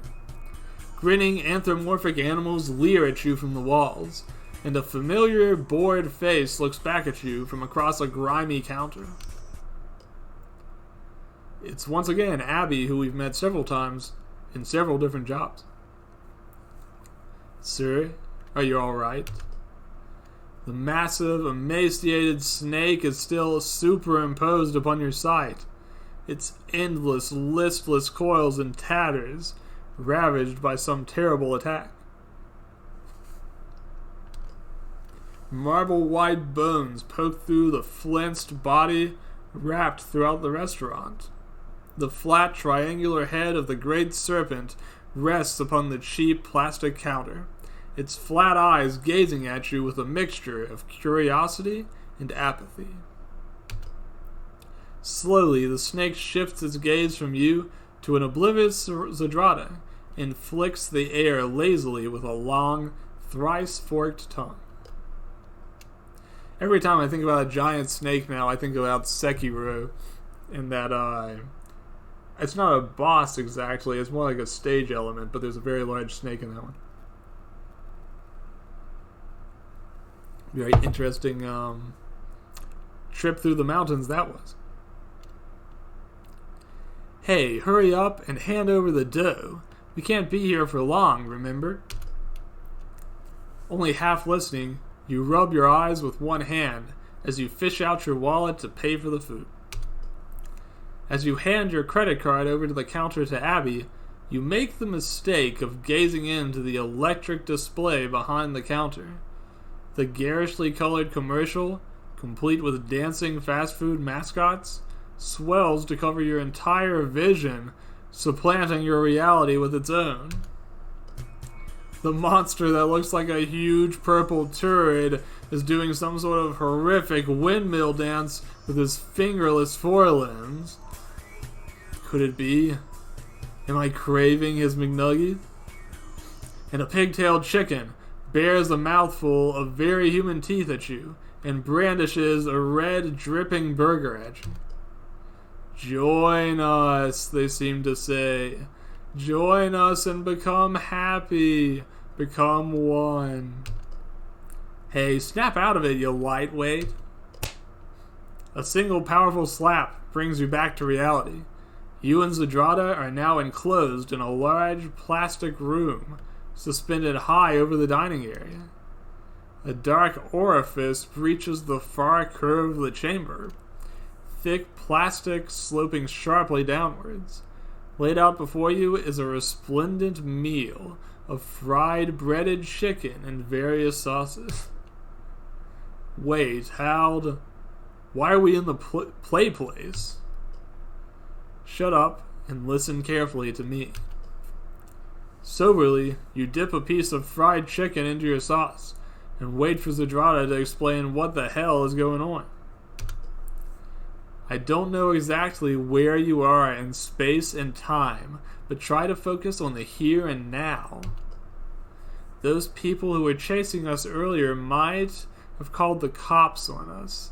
I saw them pulling up outside the restaurant and pulled your drooling ass in here so I could finish my food in peace. That being said, well... I did advertise occasional sauciness, and that's indeed where we find ourselves, with dipping sauce. Also, hey, Heat, good to see you. Good connective skills there. Zadrada gestures grimly to the translucent bubble taking up one wall. Peering down through it, you can see at least a dozen policemen arrayed in the dining room beneath you. One of them appears to be questioning Abby. Nodding to the police officer, Abby points up at the play place infrastructure where the two of you are hiding. As the cops begin to close ranks, slowly grouping around the structure, Abby looks up at your bubble and gives a little half-hearted shrug. Attention suspects, we have you surrounded. Come out with your hands where we can see them. I reckon we got about 2 minutes before they get up here and find us. The demoness glares daggers at you. And because someone doesn't approve of my usual methods, I'm fresh fucking out of solutions. She rummages around in her shirt. Zedrada pulls out a familiar sigil-etched stone. You want to take one last hit before they take us into custody? Might make the next few hours a little less insufferable. Wait a minute, you still have that thing?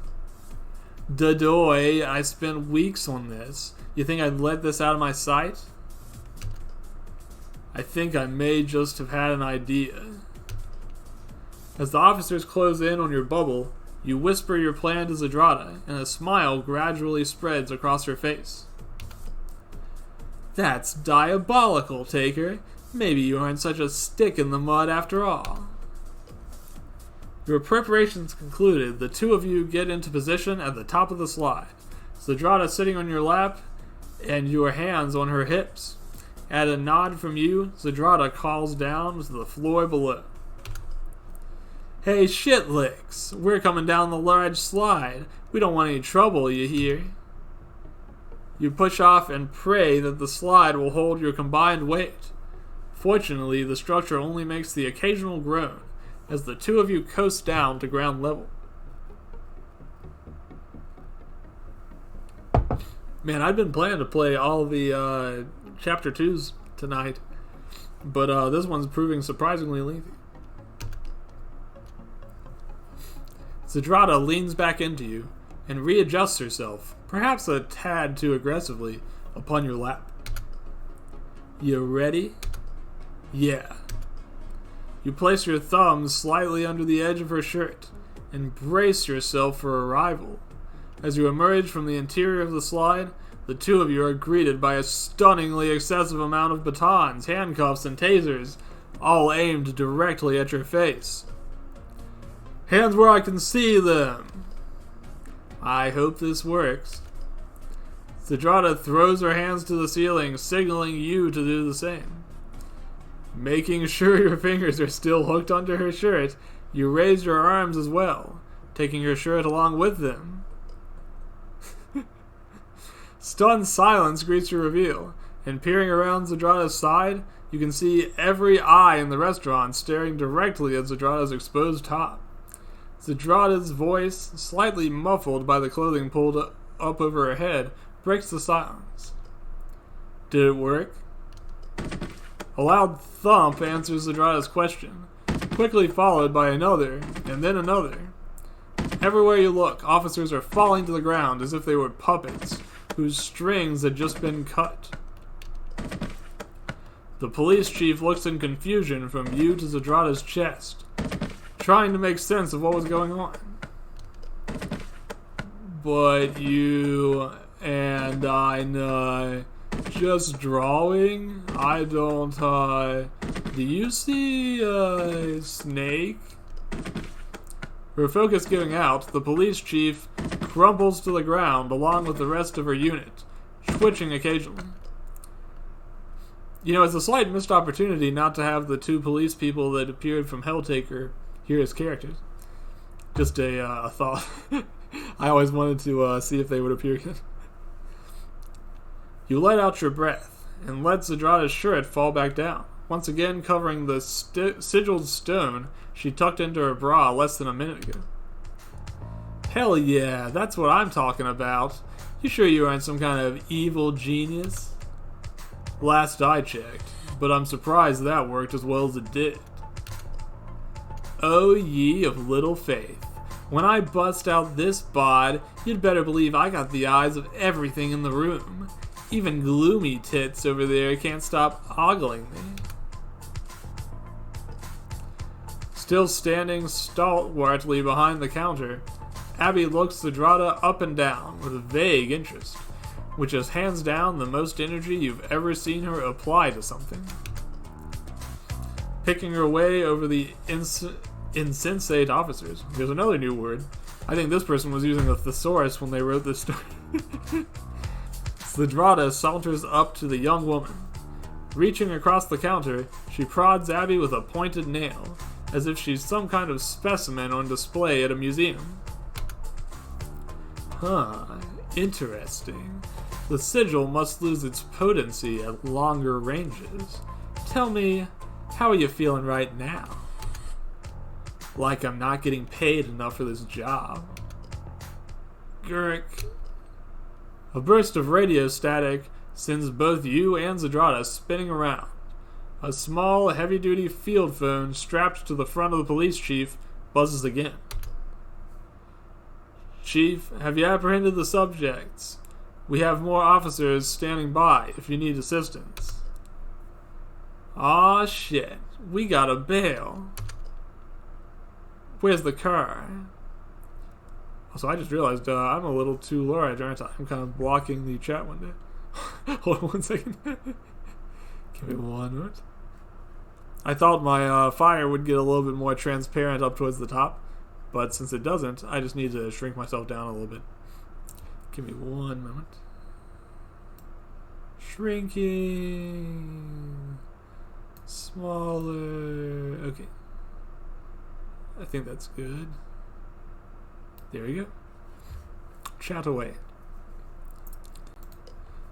Just out front. Let's move. Abby waves a gloomy goodbye to the two of you as you vault over the convulsing police officers and make your escape out the front door. Jumping into your car, you silently drive away, eyes peeled for potential reinforcements. Once you're several blocks away, and with no sign of pursuers, you let out a sigh of relief. Man, I haven't saved it in forever. I just did this. So far, we haven't had any like crashes or anything, so I'm not too worried. So, real quick supply run, huh? Well, I didn't anticipate the fuzz getting involved, if that's what you're asking. Still, no chance of you telling me what this is all about. Zadrata shakes her head, grinning. I'm disappointed. I thought you knew me better than that. You're just gonna have to deal with staying in the dark on this front. Trust me, though, it's for a good cause. So, it's drugs. I said good cause, not great cause. Besides, do you think I wouldn't already be high as a kite if I had something with a decent kick? Good point. Guess I'll just have to find out the old-fashioned way. Next time on Helltaker.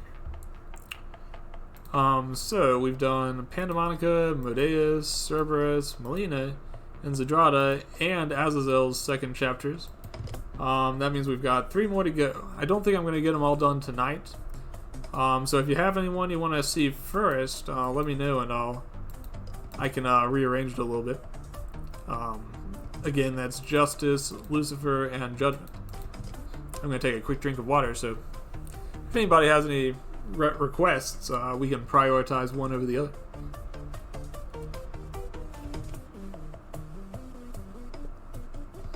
Otherwise, I'll just keep working down in order.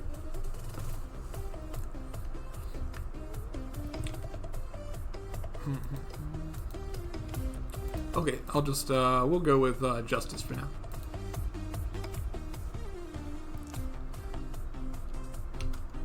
Let's see. Also, we get to listen to Vitality for a little bit. That's always fun. If you ever played Helltaker, Vitality is sort of the stage theme of that game. It's really, I think it's one of maybe 2 tracks in the entire game. But it's so catchy. You just never get tired of it. And after Helltaker, you'll find yourself humming it for quite some time. Okay, before we start, let me turn off my sweat. If it's anything like last time, I'll have a reason to sweat again fairly soon. Alright, let's get started.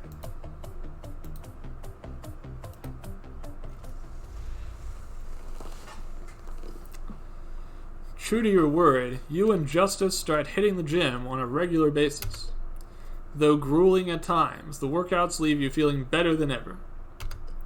With a newfound spring in your step, you decide that it's time to complete some of the more menial household errands that you had been putting off until now. Starting with some of the boxes that are laying around in Medeus' closet, you begin carting your old junk out of the car for donation. As you are carrying a particularly cumbersome box, one filled to the brim with your old model sets and paints, you run into Justice in the living room. Literally. Whoa there, Chief. You clatter to the ground in an amazing display of stooge-like physical comedy. Have you ever watched The Three Stooges? It's actually, I mean, if you like slapstick, it holds up. It's actually pretty darn funny. At least I thought so the last time I happened to watch them. Then, as if that wasn't enough, the withered tape holding the box together gives way, and its contents spill out onto the floor. Sorry, Taker, I didn't hear you coming. It's alright. Here, let me help you clean up. Oh, that isn't necessary. Nonsense, I'm happy to help. Before you can protest any further, Justice, already feeling around on the floor, places her hand on one of the pieces that had escaped the box.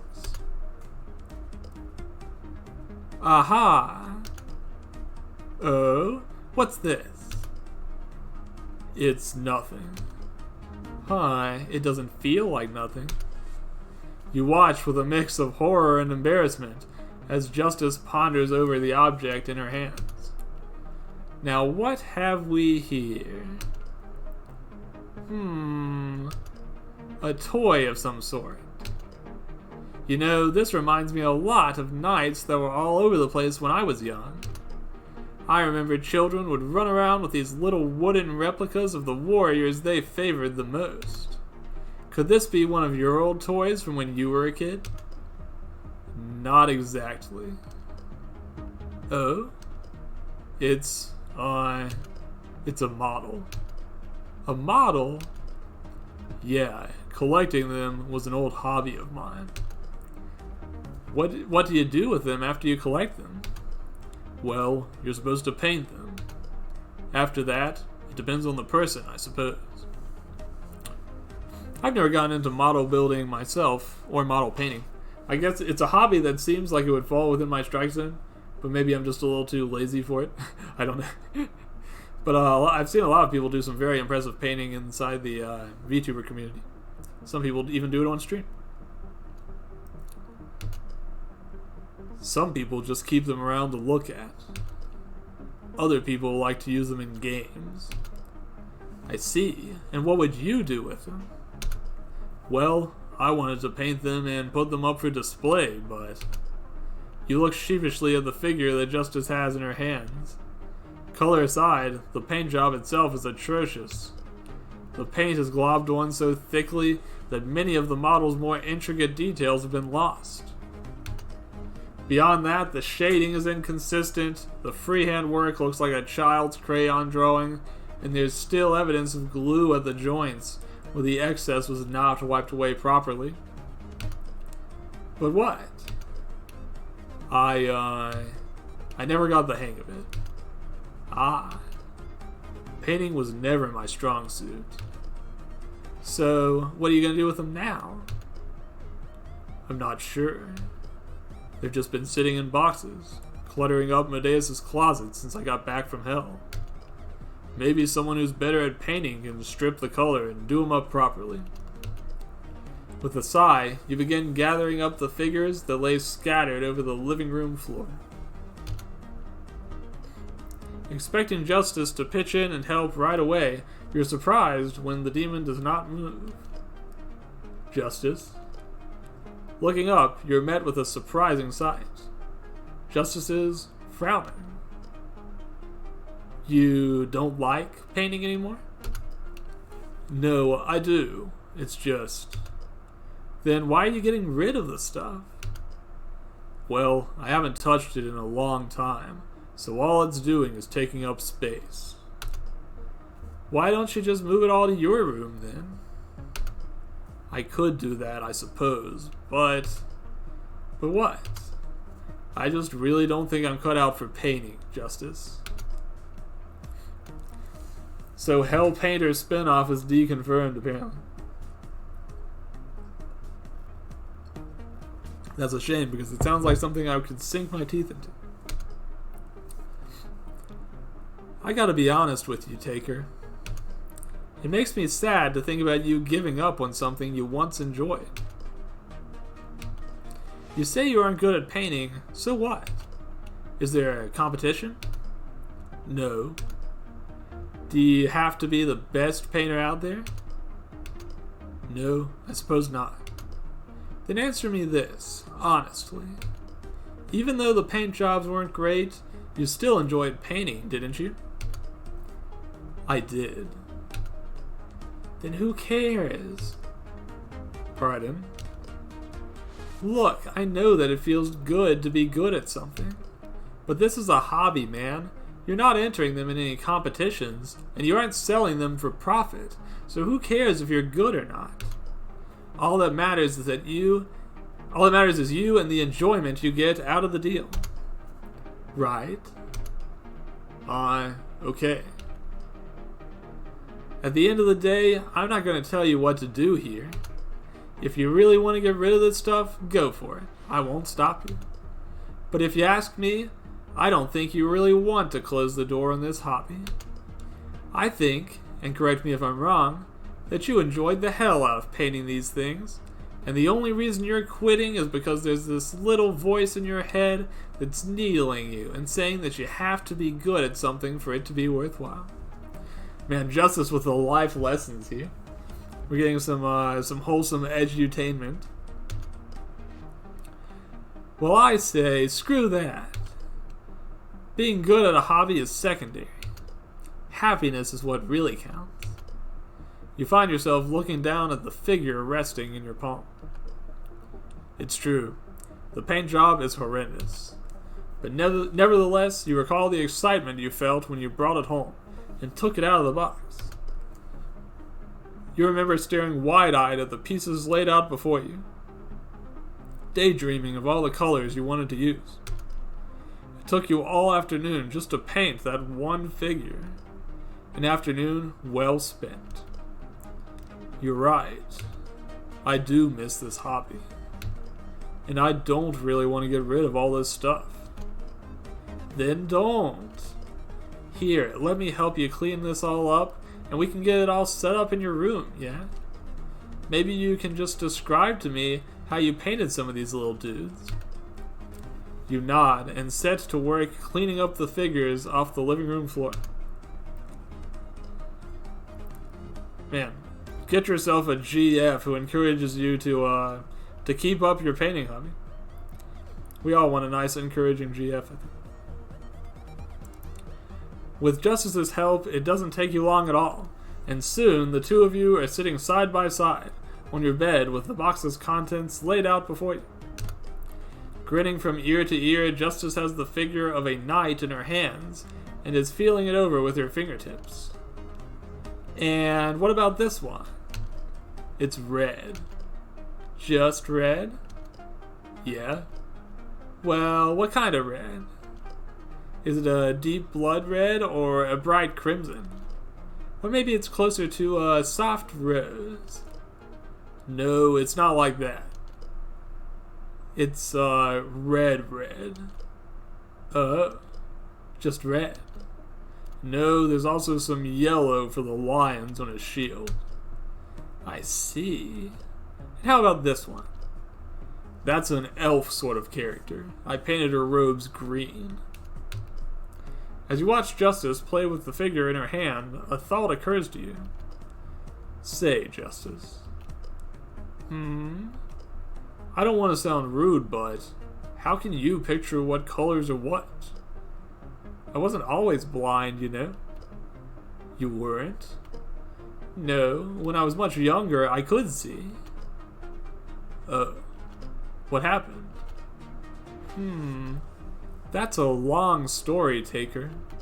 Perhaps one for another day. Sorry, I didn't mean to pry. Don't worry about it, Chief. If it were up to me, I'd have no problem telling you all about it. But since there are others in this house that are involved in that story, I don't want to put out their pasts without their consent, you know? I understand. Without missing a beat, Justice reaches for another figure. What color is this one? Actually, I haven't painted that one yet. Really? Yeah. I'd been meaning to get around to it, but I've been a little sidetracked lately.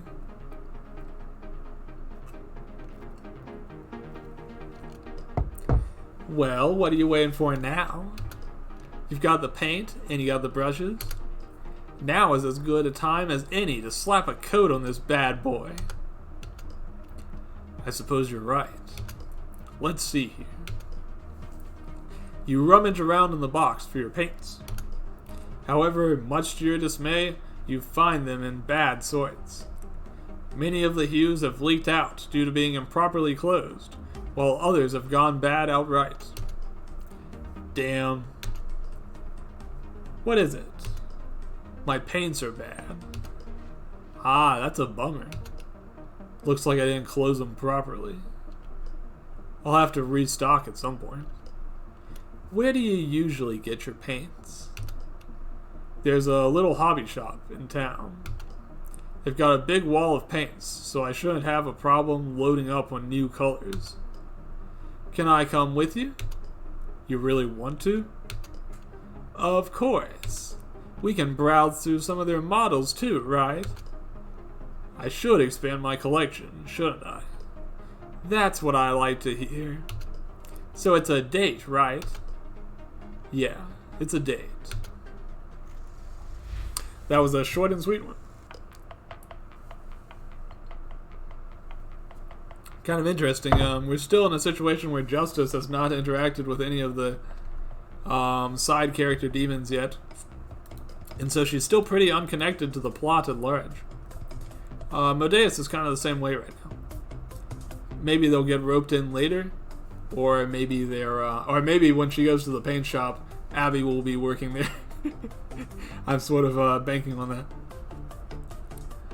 Okay, I know it seems silly, but I've actually run through my water again. I've already downed 2 whole glasses. So I'm going to have to put up BRB one more time and get some more water. And then we'll continue for at least a little bit longer. We'll at least do Lucifer's story. So let me BRB. Why don't I leave you with the pleasant tones of Italian? Yeah, right. Let's just keep on dating Justice and have her validate all of her hobbies and tell us that it's okay not to be that great at them. Sometimes that's all we want, right? I wouldn't blame you at all for that. Okay, I'm going to turn off my microphone for just a moment and go get some water, and I'll be right back.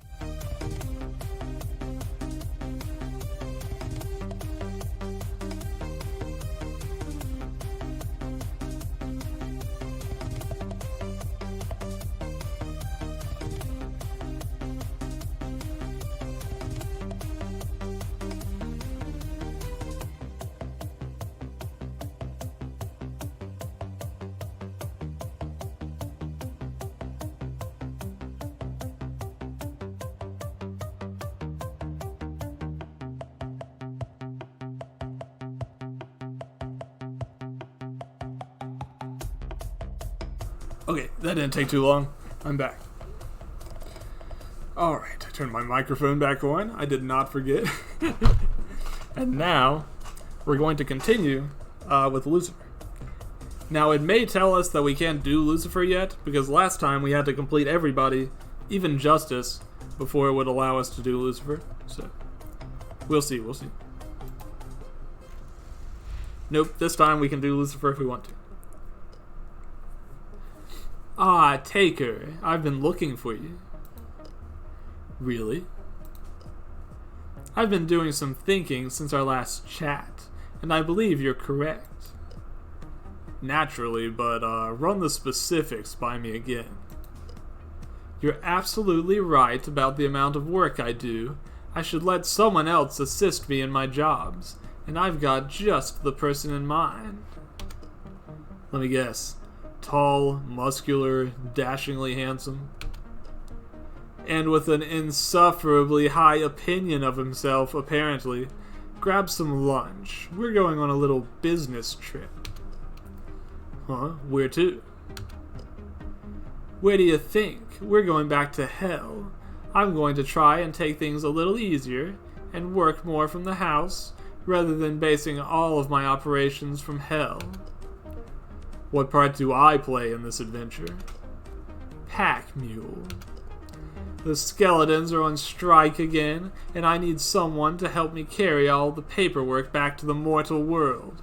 Do you have any idea how many cases I have to review every day? We have thousands of souls joining our kingdom by the hour. That does sound overwhelming.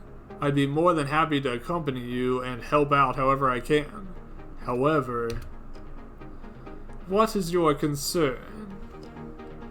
What with everything that's been going on, I'm not sure how comfortable I feel leaving the house for long periods of time.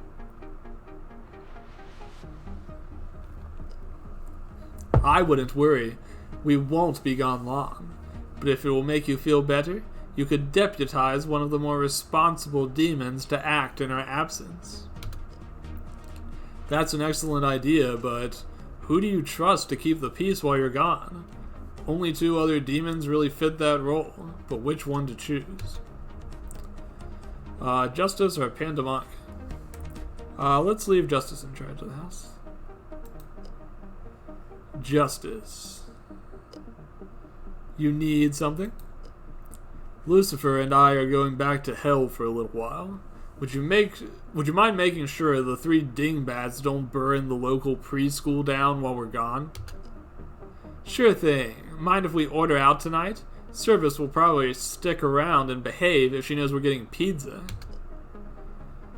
That shouldn't be a problem. Just make sure to leave us enough to eat when we get back.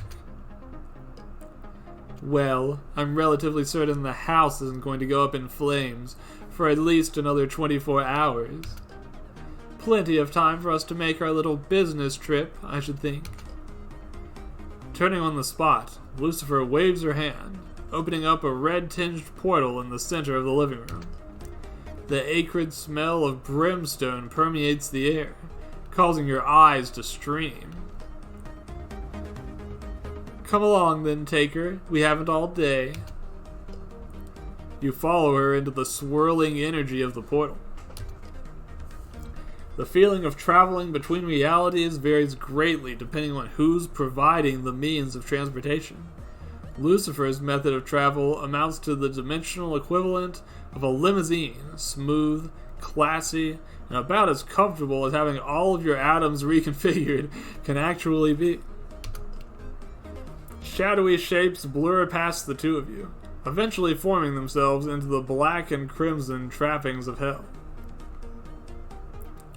Man, you can really get yourself derailed for a long time reading all the theories out there and all the concern out there about what the Star Trek teleporters and like teleport pads really mean in terms of the self. Like, if you're broken down on a molecular level and you come together, are you still you? Did you lose some concept of soul in the process? Or does that being preserved mean that you're the same, even if your body had to be reassembled in another place? It's all very interesting. Something I enjoy hearing about, but I don't necessarily have a strong opinion about, I suppose. You recognize the space as Lucifer's office, her polished black desk overflowing with papers and work orders. You start to take a step forwards, but are stopped by a well-manicured, unyielding hand on your shoulder. Don't move. Hold still for a second. I forgot to give you something. It's funny because in the original Helltaker game, when you first meet Lucifer, there's this huge line of skeletons in front of her. And it's, well, I guess I shouldn't give away the answer to that puzzle, but it's kind of a tongue-in-cheek thing compared to the rest of the game. It's a very funny level. Those who have played Helltaker will probably know what I'm talking about. She extends her hand. A small pentacle suspended from a silver chain lays flat against her palm. This should protect you from the miasma of hell. After all, what good is an assistant who can only take a dozen steps before bursting into flames? So she's making it so that you don't have to count your steps anymore. That's nice. Would have liked to have that when I was playing Helltaker. Lucifer leans in close and clasps the chain behind your neck.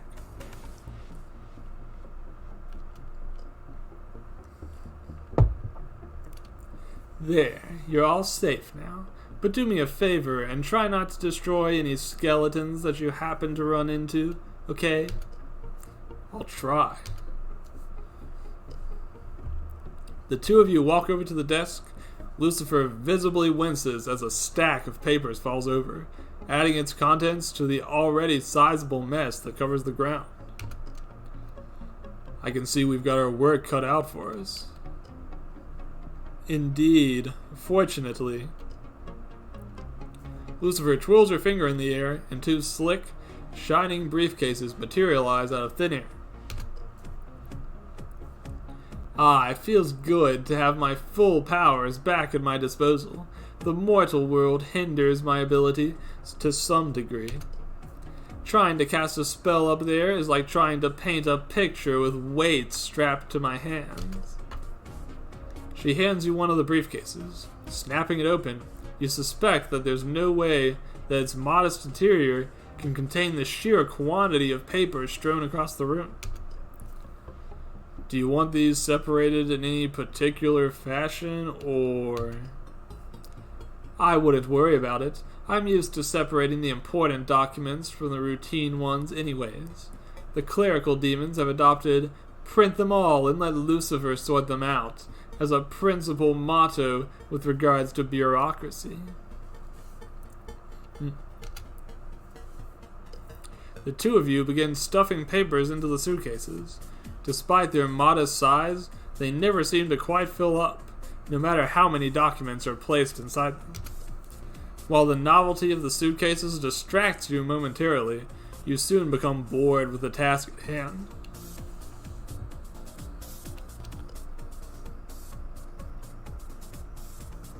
Say, Lucifer.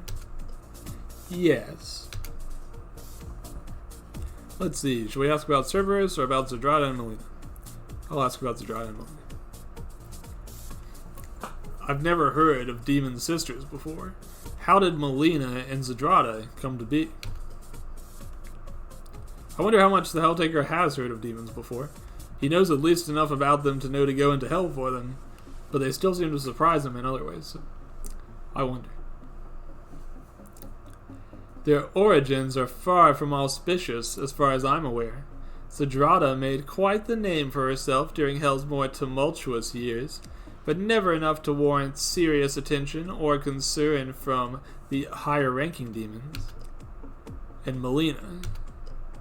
Next to nothing, up until the old lords of Hell were overthrown, not a single demon I've spoken to can attest to her existence. Once the new order was imposed, reports of a sour demon with an unhealthy lust for addictive mortal vices began circulating amongst the clerical demons. I seem to be stuck. What's going on?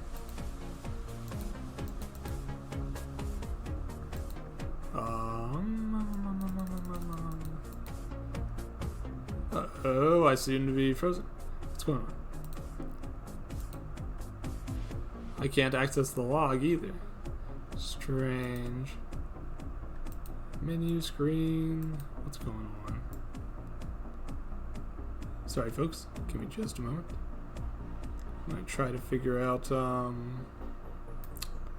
what's happened to my gang. One moment. Let me switch to the BRB screen for a second while I do this. Hold on one second. Because I am going to be moving the client around and it's in a display capture, so I don't want to display anything that shouldn't be displayed. One moment, folks.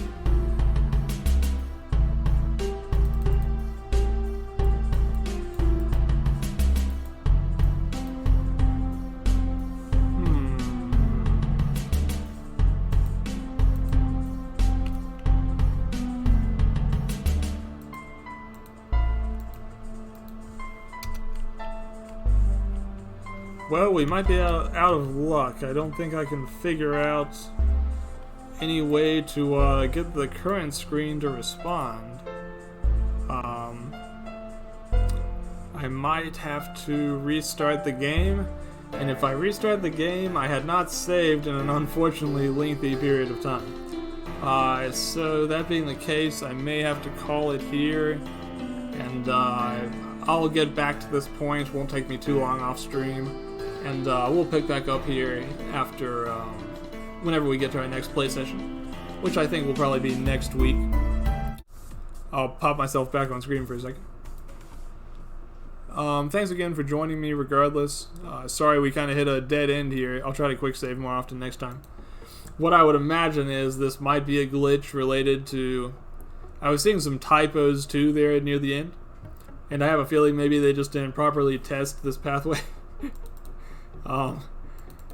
That's unfortunate, but it is what it is. We'll get back to it next time, and I'm sure we'll manage to progress past this point. I'll test a little bit and make sure I can get past that point so we don't get stuck here again next time. Anyways, thanks for tuning in. Pretty chill stream. We got most of the second days done, not all of them, but it was still pretty fun. We'll do it again next Wednesday, and if you're interested, check out this weekend for another Fatal Frame stream. We'll be doing that on Saturday. I might try to plan another stream or two throughout the week. It's been a pretty slow week, so I feel like I could really get a lot of streaming in if I wanted to. We'll see. I do also have some voice acting work I'm doing for my visual novel right now, some casting. That's keeping me a little bit busy because I do have to communicate with all the voice actors and make sure their takes are okay, and sort through over 100 auditions, actually. It's kind of surprising. It's amazing how many people showed up for that project. So yeah, I'm working on that. It's keeping me a little busy, working on some other just art-related stuff. But hopefully it's some of the stuff I could do on stream. We'll see. Alright. Thanks again for tuning in. I'm going to make that the end for now. I don't think I'm going to raid. It's a pretty small house today. But I will see you folks again next time. Have a great rest of your Wednesday.